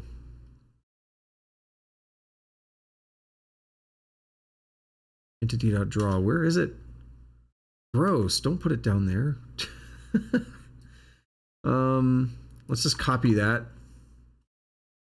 Oh, that's okay. It's an impl block. I missed it because the way they shoved it down there just didn't look great to me. I want to put it near the entity itself. I like to keep my impl blocks near my struct. And I don't need all pub crate stuff. All right, and this actually needs to be a mutable reference to the canvas. And we might want to put some error checking or something in there and return a result or something, but I don't see a need to right now. So we'll give a mutable reference to the canvas. And then we will say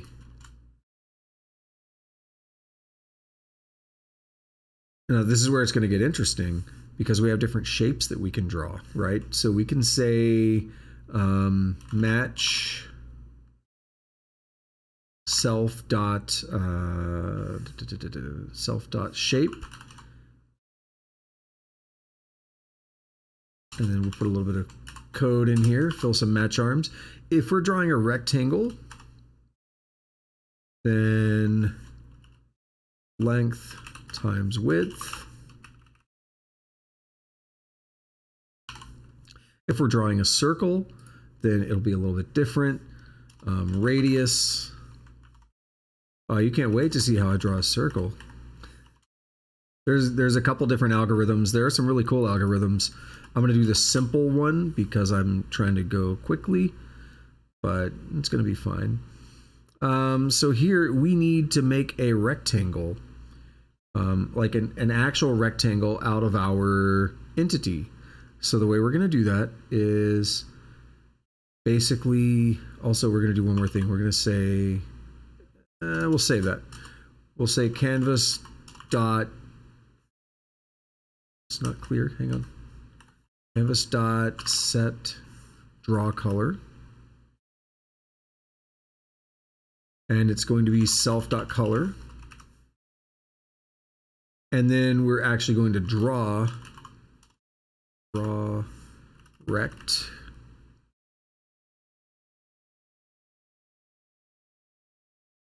Yeah, that's fine.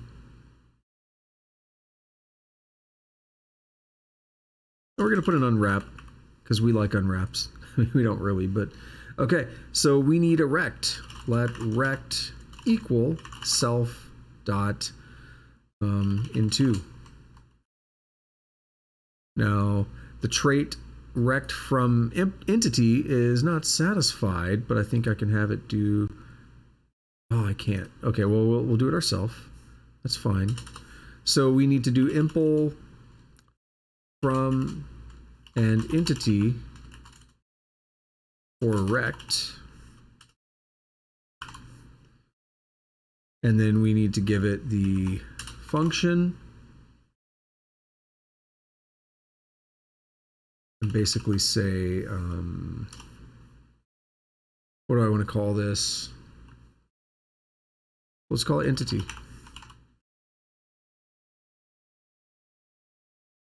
All right, and it expected a rect. So we'll probably go from center. How do I want to do this? There's a couple ways to do this.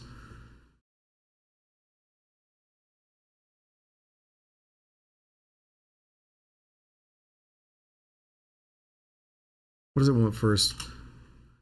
Width and height. Well, I don't know the difference between length and width. Yeah, we'll say width and height. Okay.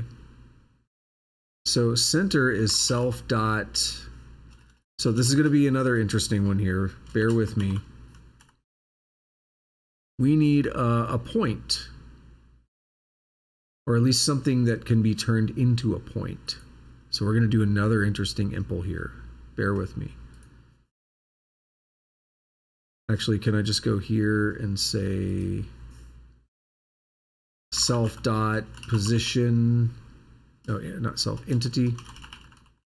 Entity dot position dot into, and can't find width.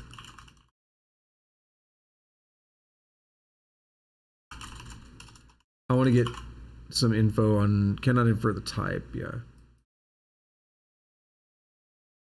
right, let me do one more thing. Flat p point equal entity dot position dot into. Yeah, that's what I need. Point. I was trying to get clarification on exactly what I need to impl here. Impl from vec3d f32 for point. And we're going to add our new impl block here. So we're going to convert our vector into a point.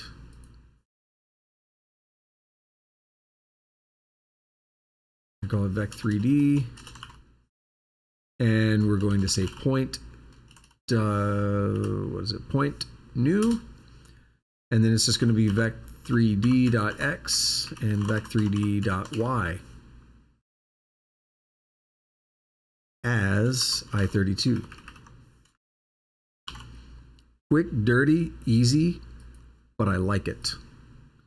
So we can now just do entity.position.into, and for width and height, we need to get those from the see, this is the one place that I have a little bit of a concern with,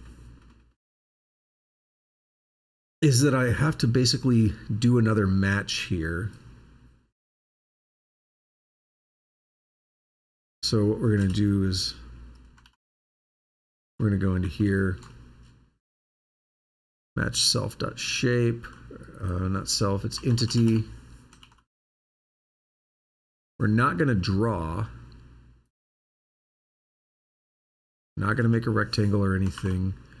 We're going to say let width and height equal, and we're going to do this match block. And we're just going to return those two here. For the circle, we're going to say, how do I do this? Let me think.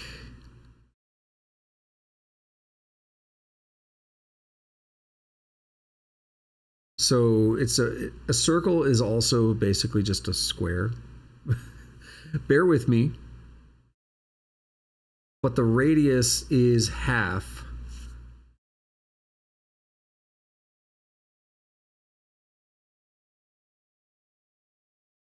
Okay, I think that's good. What I mean is you could take a circle and draw a square around it, but the radius is not the actual width or height of that square, it's half of the width or height. Is it I32 or U32? It's U32.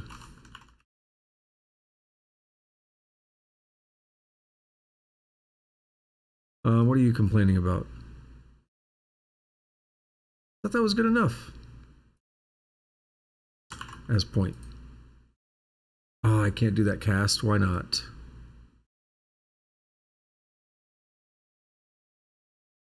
Entity.position. Oh, okay. Let's do this. And now it's mad because I impled it for the wrong thing. So we'll put an ampersand here. Put an ampersand here. Now it's happy. That was a lot. That was a lot, but what we're doing is we're trying to make this a little bit more generic than some of the stuff I did last time, just to get a quick and dirty look at it. Okay, that's all. Canvas.set draw color. So we got a rect, and we're kind of happy. So circle, we got to do something a little bit different though. I actually don't want necessarily the circle here. We'll keep this here for collision. That's why I'm actually I'm building out a rectangle for the circle, because you could do very primitive collision detection with that. It's not great, but you could do some collision detection with it. As for this, if we're going to draw a circle, now let's think about this because this one's fun. How do you draw a circle? What is a circle? Also, the width and the height are meaningless now. So we're going to say that and that. I'd probably re-architect this still a little bit. I can make this cleaner and not have to do this double match. But the way I'm shifting this down and trying to say, like, I want you to be able to turn into this and you to be able to turn into that, there are some benefits to be had from it. So anyway, how do we draw a circle? What is a circle? It's a bunch of dots, right? Or it's a bunch of lines. So those are two algorithms we can use to make a circle. They're not the prettiest, but they'll get the job done. The lines are better. They're more efficient. And then there's some other weird algorithms that I'm not sure of. But all we have to do is basically a double for loop and check if the position that we're at is inside of the circle, basically. So let's check this out. We'll say let center equal what is it? Self dot position dot x as u32, self dot position dot y as u32. Just to make it a little easier to work with. And then we're going to say for x in. So if we're at the center, we need to go over. It's going to be center dot 0 minus radius dot center dot 0 plus radius. And it doesn't like that, so I need to put this here.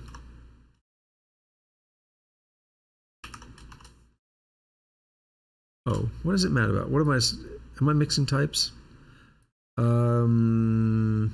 The radius is a float? Oh, I guess it was. Okay. Not anymore. Can I do radius as U32 here? Yeah. Okay, well, let's just name it here.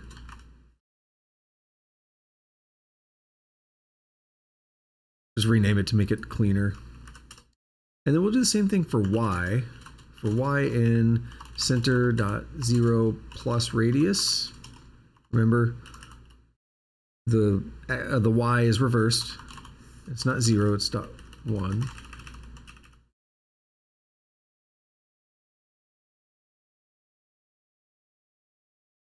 Although that would still be fine. It doesn't matter. I was like, we're going backwards on this range. It's kind of goofy. Radius dot. Okay. I'm also typoing things. Center. And we do plus here. I don't know, Tusk. Maybe. All right. So we built a double for loop. And now we want to check, is the XY pair inside of the circle? I do, yes, Tusk. Is Rise of the Cephalopods. Yeah, I mean, I guess you're right. Okay, so how do you know if something's inside of the circle? Well, this is the second time this is going to come up today, or maybe I guess the third time because I've referenced it twice before, but the Pythagorean theorem. The radius, you go over some amount, up some amount, and then like where the dot is at, it's basically the Pythagorean theorem. So that's all we have to do to check if it's inside the circle, and if it is, we draw it. I also want to do one more thing. We're going to go back here. We're going to set the draw color here instead, so it works for both cases. So if, let me think about how to do this. So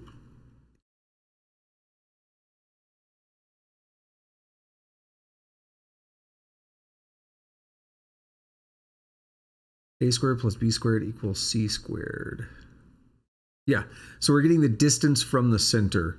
So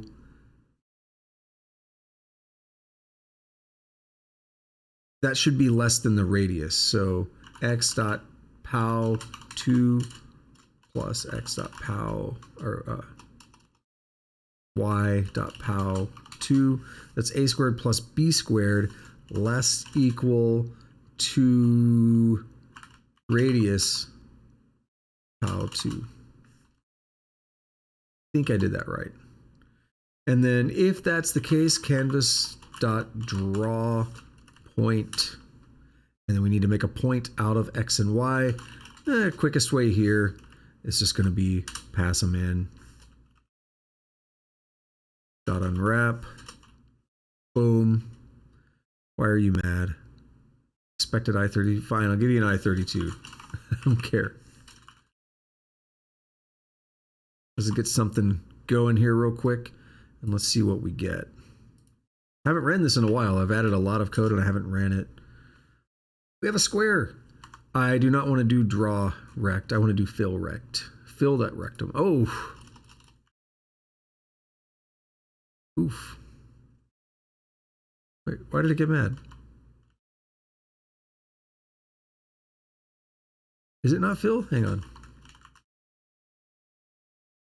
It is.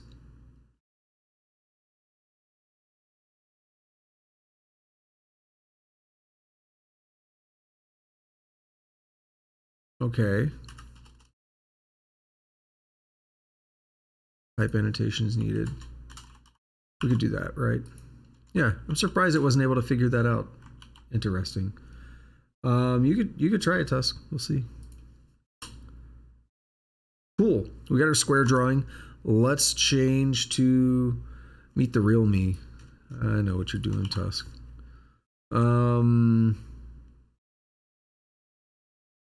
Shape.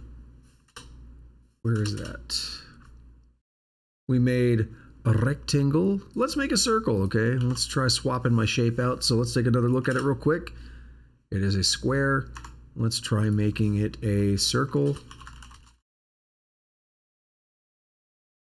And we'll do it with the radius of 60. I hope it's not too close to the edge of the screen. If it goes off the screen, we'll crash. No, we didn't crash, but we didn't get it. So I may have done something wrong here. It's okay, we'll take a look at it.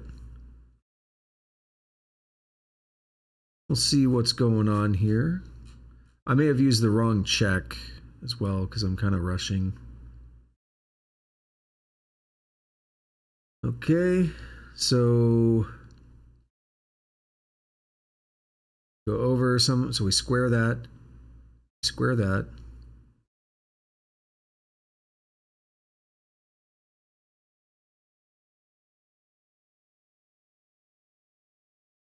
That should get us something.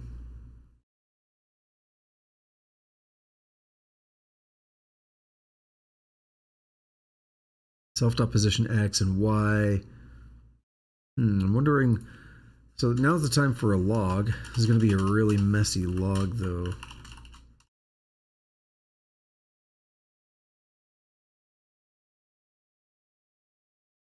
So I am not typing well. X, Y, radius.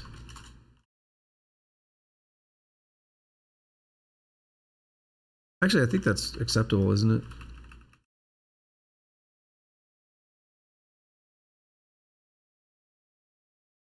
We could do them that way too. Okay.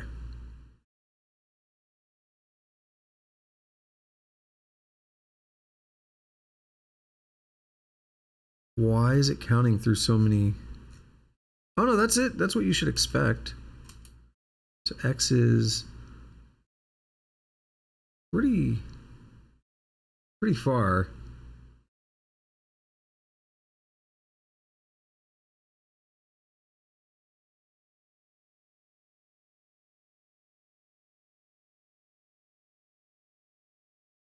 It's in the middle. That's what we expect. Y is okay. So what is 60 times 60 is 3,600? Yeah, it's 3,600. So 10, 19, oops.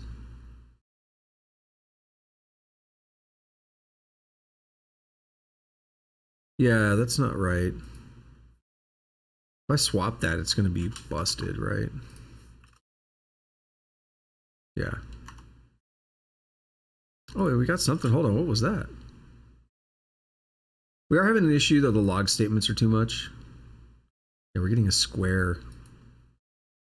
Oh, yeah, the log statements are way too much, as expected. Called it, though. Should be... if they're less than or equal to the radius. Let me double check. I did this the other day. I'm missing something. How?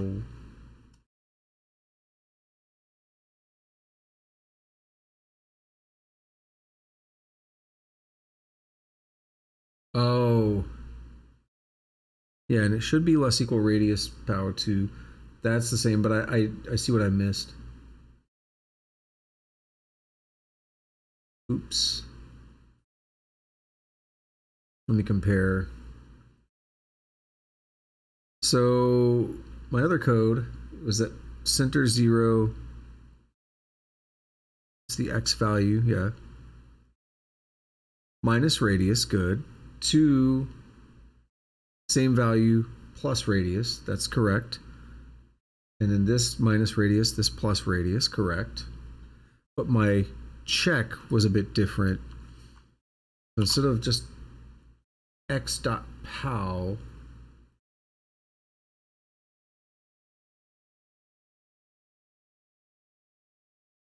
why did I do that? I have to think about. I just solved this the other day. If self, I don't need self dot position. I'm doing center dot 0 as u32 dot absolute difference x as u32 dot pow 2 plus, and it's the same thing, center dot 1 as u32 dot abs diff y as u32 dot pow 2, and then we just plop that line, get rid of that line. Oops, and then I gotta say less equal radius dot pow 2. Does that give me what I want? Got rid of the log as well. Yeah, okay. Cool, so we got a circle now. Easy enough. I need to break down what I'm doing here because I just did this the other day. I did it without looking anything up. I figured it out, and now suddenly it's breaking my brain. Why? Center my... Oh, yeah. That makes sense. We're getting the distance from the center. We're not getting the actual coordinate. Oops. That's why. That's all it is. Okay, yeah. That's my fault for rushing a little bit. So center... So this absolute difference... I don't care if it's going plus or negative or whatever. So it's literally just the absolute value of the difference. But what I do care about is how far are we going in the x direction from the center. And let's square that, PAL 2, and do the same thing for y. And that gets us a right triangle. And then we don't have to actually take the square root. We can just check against the square of the radius. And then boom, it actually works. We get a circle, as we can see here. Fun stuff, right? Now we need to go back down here. We can do a couple other quick things real quick.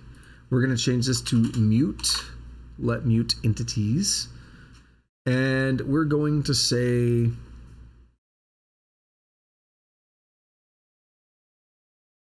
Okay, yeah, that's if they hit that. Okay, sorry, I was breaking down what I was looking at. Event, key down. I don't want all that autocomplete. Key code, some key code. And if someone presses J, someone presses J, then we're going to flip the shape so we can see it drawing in real time. That'll be cool, right? Quick and simple, easy. Entities 0 is the player. We know it's the player, so we get to hard code a little bit here. Match entity 0 dot shape. This is actually like a practice you will see where all the entities in the game are lumped in, but the player is the first entity, so entity 0. So if it is a circle, now this is going to be a little hard coding here, but if they are a circle, then we're going to flip them to a rectangle. Entity 0 dot shape equal. Dude, it sounds like it's going crazy outside. Radius and radius. Here we're going to say width, and we don't care what the other is because we just need a radius. And it's going to be entities 0 dot shape equals shape circle width. Put that there and that there. Now if I press J, I should be able to change the shape. Yeah, coding, right?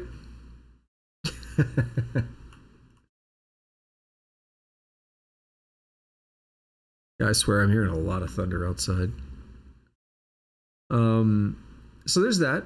The next thing we could think about doing is some basic physics or whatever. This has nothing to do with the vectors, but what I was trying to do is show how we can start to extract some things a little bit. So the next thing I could do here is make another entity. We're going to make it in a little bit of a different location, right? So let's check this out. We have another entity, an ID of 2, screen width, not in the middle.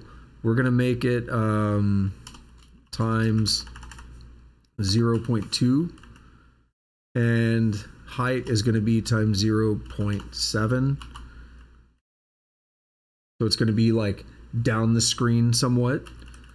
All this other stuff I don't care about. Shape is a rectangle with 60 and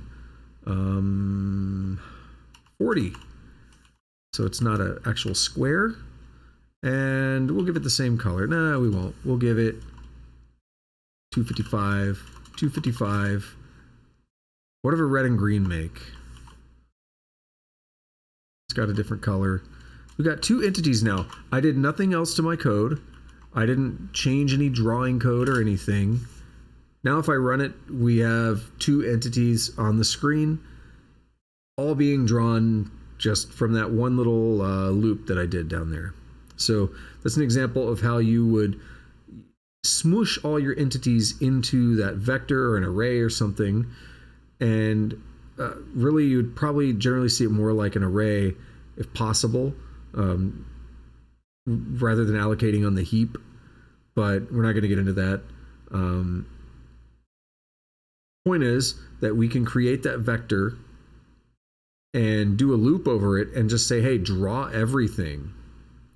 And I didn't have to add any special code for the second shape, for the second entity, because an entity knows how to draw itself, and all we're doing is telling it to do that, and it does. So this is the first step. Now, guess what else you could do with that? You could extrapolate that to physics, right? You could say, do some physics for every entity, right? So for entity and entities.iter, instead of entity.draw, you would say entity.physics update. And you'd say delta.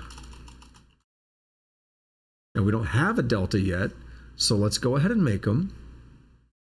Before we start the game, we'll say let mute now equal std time instant now. And then at the start of the loop, we will update now every time. Say now, and we'll say, before we update now, we'll say let delta equal, now what was the code? std time duration. No, it's not. It's now dot duration since.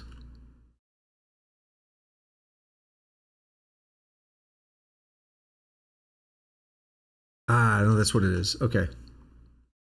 Get this duration since now. I know it looks weird because we're using now twice. I think I did that the other day. So we have a delta there, and that's it. We're good.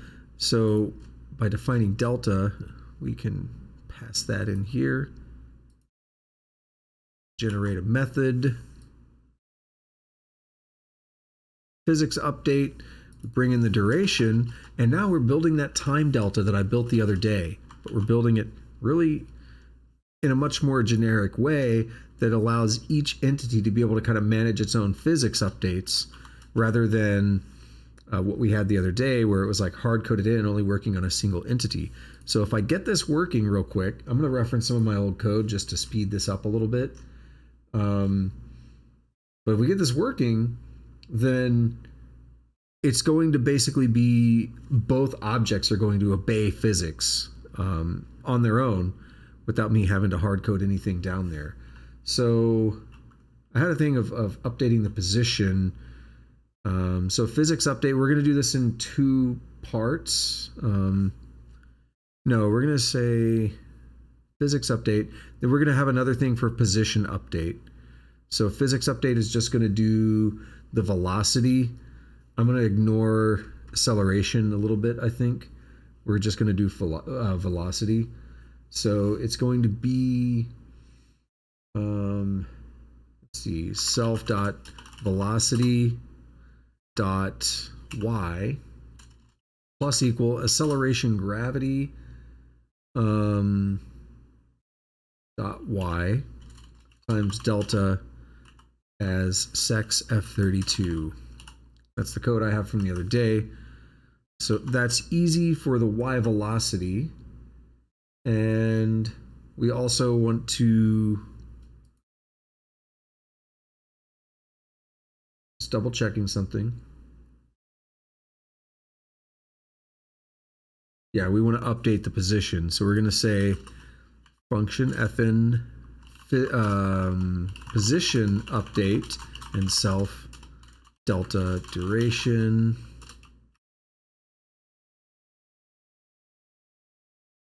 Question is always, do you do position or physics first? Probably do physics first. Yeah, I think you would. So the position one's a little bit more robust. Self.position. I'm just going from my old code real quick.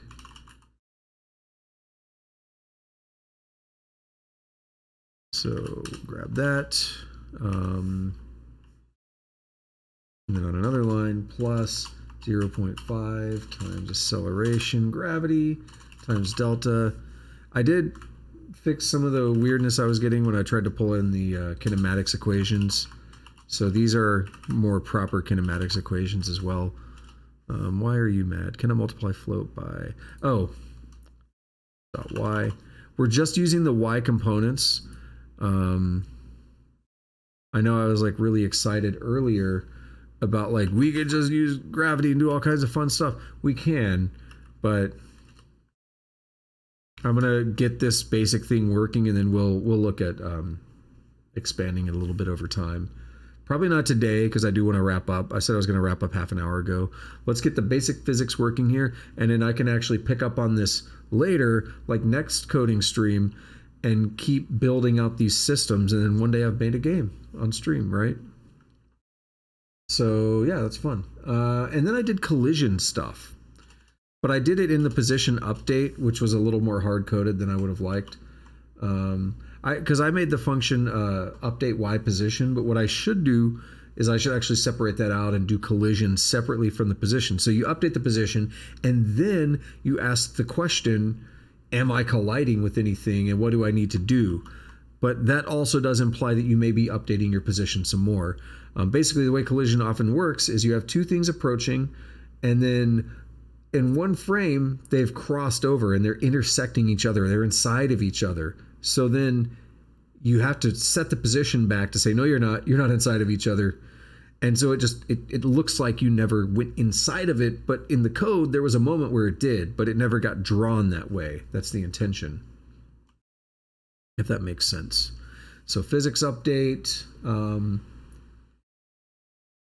I think that should be okay. Excuse me. Expected duration. You happy with that? I mean, okay, I'll do it. So do some physics, and we're gonna say update positions. Now, there's also other caveats to be had here. Like, I'm doing a lot of loops over everything, so there's caveats to be had here about performance. You want to be careful. Position update. Let's see what happens. Let's see if this does what I want it to do or not. If I screwed up. Who's mad? Can you get me to that line so I don't have to go all the way up there? Cannot. Oh, right. Cannot. These updates need to be mutable. So both of them do. That's what I get for not typing it myself. When I had it generate the functions, it had no way to know. So then this needs to be iter mute on both. It had no way to know that it was supposed to be mutable. There we are. See what happens. Do they fall? Yes, they do. And they're going to fall at the same rate because they're accelerating. Look at that. We've implemented physics on two things very quickly, very easily. They're slow. You have to remember that what we're doing right now, we're assuming 9.8. That's what I put, right? Yeah, I did 9.8. We'll do 9.81, a little more accuracy. But we're assuming 9.81 meters per second acceleration, but we're treating every pixel as a meter. That's not what you want to do. What you want to do, see, so we have a problem here, and this is something that would be interesting to get into in another video, is we are treating pixels as like our units, and that's essentially mapping everything to the screen space. What we would want to do is build out a coordinate space in memory in our code, and then we have a camera that's separate from that, so we could zoom the camera in or out and get different behavior. So those things fall now, which is exactly what we expect. We can also then go through in our match statement here on the event pump. We could add key commands again, and I could say if I press A or D, I move left or right. So I could start adding movement back in. And you know what? Let's actually do that to show an example of using the vector a little bit. So let's take a look at how that might happen. So event key down. I don't want all that crap. Happened last time. Key code. Some key code. Was it going to be A? Yep. All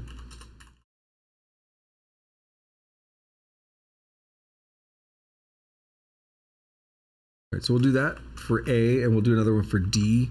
They're almost identical, though.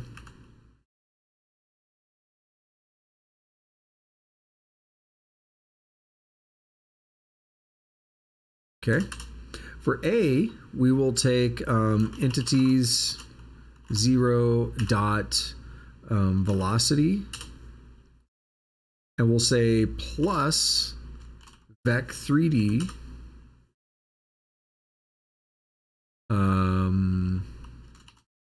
x is 0.0. Oh no, x is actually going to be minus 1 dot. Not 1. That's only 1 pixel. That's not a lot. We'll say minus 4.0. It's still not a lot, but it's 10.0. Okay, we'll move. It'll set our velocity to move over by 10, and then y is 0.0. Z is 0.0.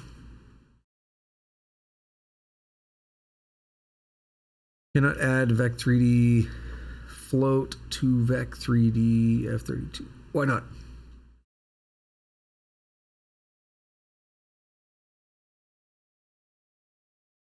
Why are you mad?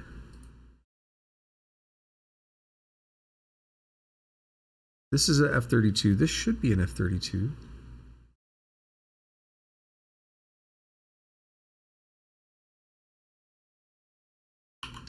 Bear with me. Cannot add vec3d float. Why is it float and not f32? Cannot add vec32 to vec32. Label vec. Alright, I keep saying vec32. Vec3d f32. It's supposed to be good, but I did something wrong, didn't I? Oh, add might be missing for vec3d f32. Did I do it for a reference? Is that why? I did. We would also need add like this.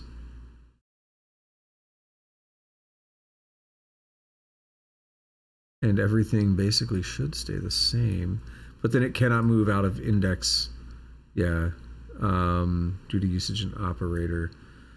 So, oh, oops, that's why. I'm sorry. Equal. That's why. That's the other problem.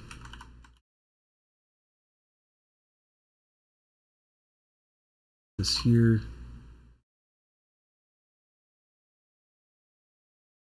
Expected one of these. We can do this to just cheese it a little bit for the moment. Okay, so we're now adding 2 of these. There are better options. In fact, let me just go ahead and do it. Let's go ahead and do the better option. Instead of impl add, let's also do impl add assign for and vec3d f32, and we'll get it to autofill some stuff in here. And basically self, we get the right hand, so it's going to be self equals self plus RHS. Cannot add. Okay, we could do self.x. We could manually do it a little bit instead of trying to rely on the other one. So self.x equal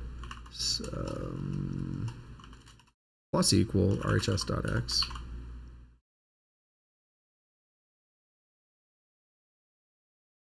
What? Cannot assign to self.x, which is behind an. You're lying. It's behind an. It's behind a mutable.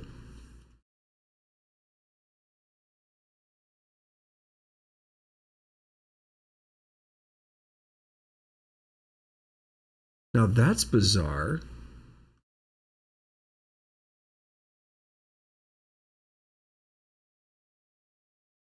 You're not talking about like up here, are you? You totally are. Okay. I've never done add assign. Impl add assign for point. Well, they seem to be okay with it. Is it because they're dereferencing? Oh, I see. I think I see what they're doing. And they are manually filling out like each one. They're building a new struct basically. Let's try their way. So it's star self equal self dot x plus RHS dot x.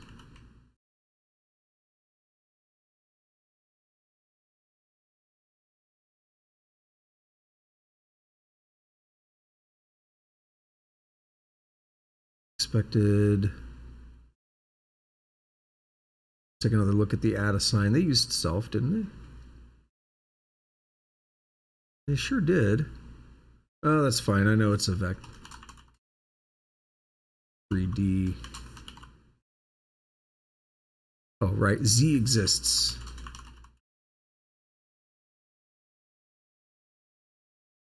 Mismatch labels. Expected.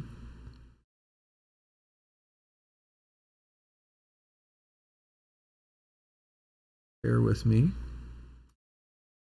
I gotta look at this add assign some more. I've never implemented this, to be honest. Thought it'd be a little simpler. Self.x, yeah. They call it other. That's fine. I'm surprised it won't let me just make it under the name self.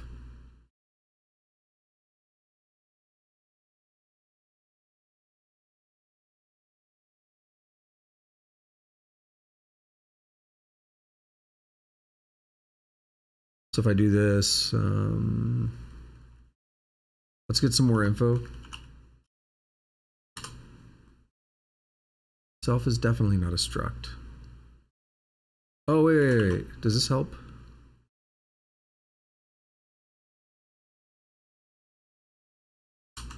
Does this help at all?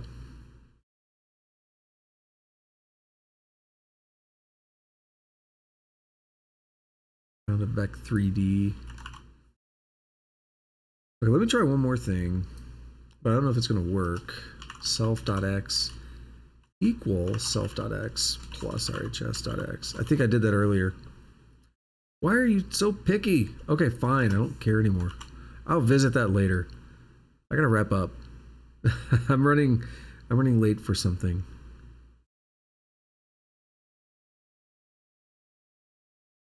Wasting time on that.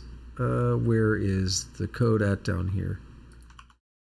So yeah, this is not what I really want it to be, but it's good enough for now, right? So if we press A, we go left. If we press D, we go right. So that's the only thing we should need to change there. So we change our velocity. Now I could add code to do that for acceleration, which could be fun, but we're not going to do that right now.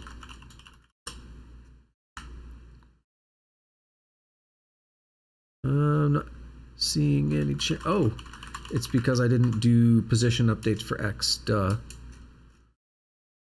If you don't update your position, it's not going to work, is it? Position update. So we want to do basically the same thing for the X value. Let me see what I did before. Yeah, it's almost the same thing, except I clamped it, right? So it's self.velocity.x plus equal self dot, oh no, not plus equal self dot velocity dot x plus velocity velocity delta is the delta that I passed in, which is just the F32. So delta. No, that's not it. What is velocity delta? Why is it an F32? Let me look at how I'm calling that real quick. Go to find all references. Oh, okay. Yeah, I did something with like the frictional coefficient.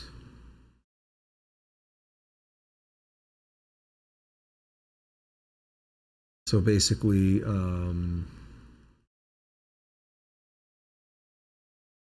this should be fine.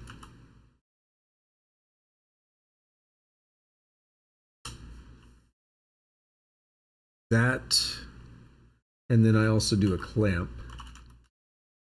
Negative 250. We'll do negative 400. So clamp, if you don't know, is just a way to say it has to fall between those values.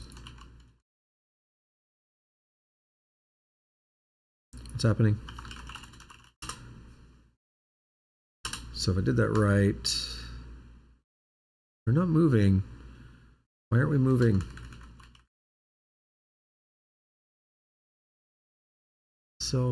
Oh, whoops. Not what I meant to do.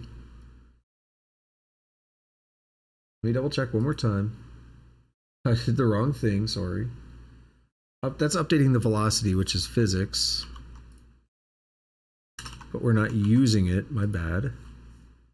So then update X position.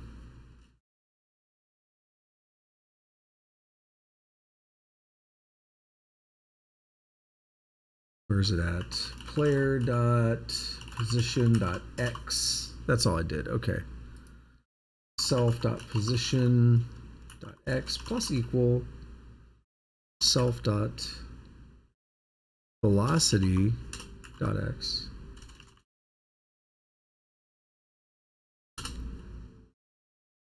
There we are. I keep forgetting things. I think we're good now.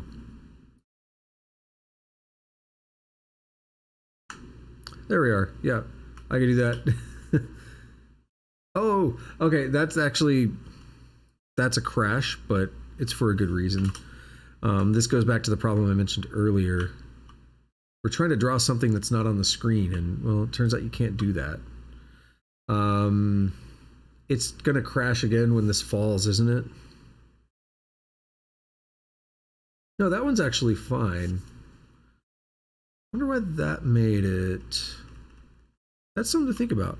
If I hold right, I should crash when I go over too far. We'll see.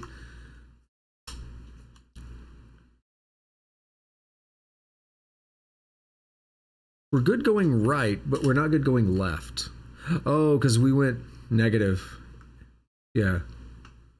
Attempt to subtract with overflow. That's not actually the problem I thought it was. Okay.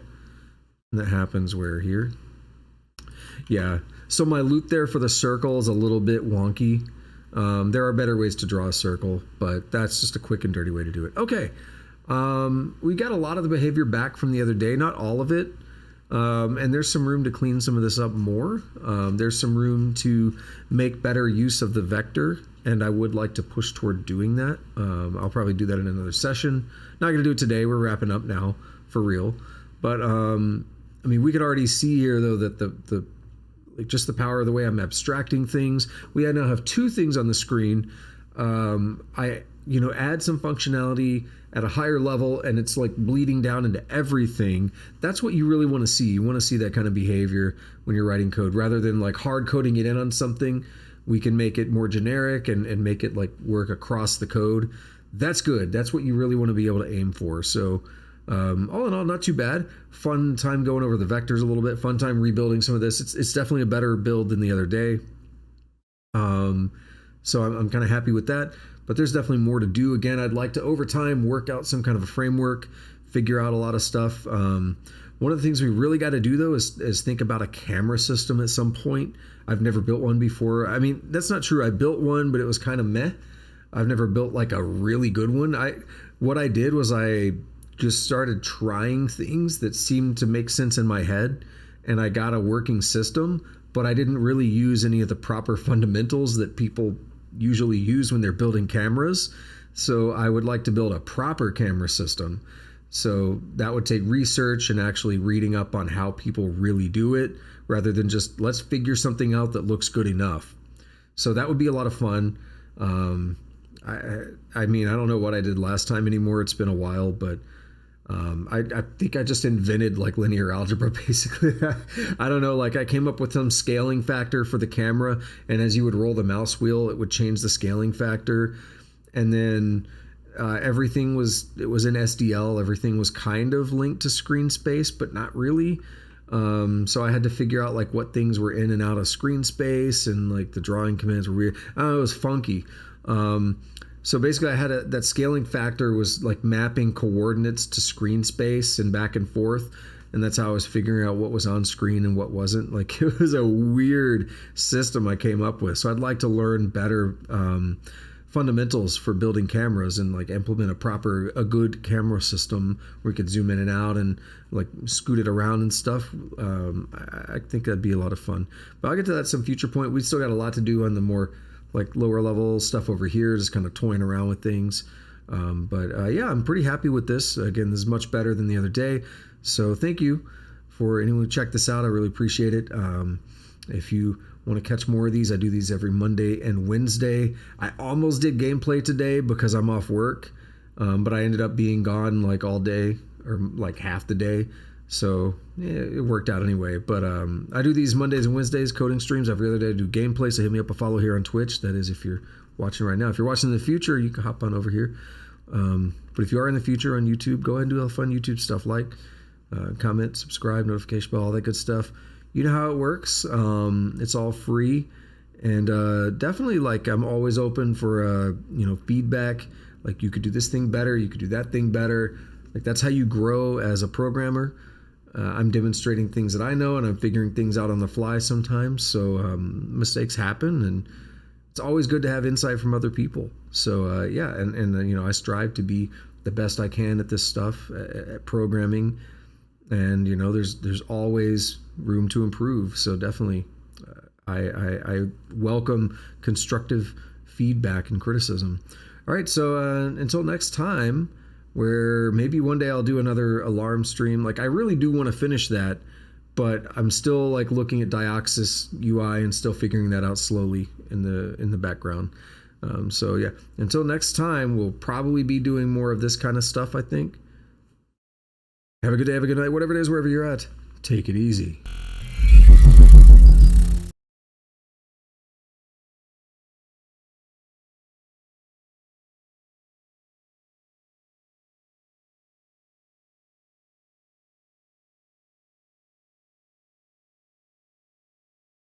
I was a North American fall webworm in my past life.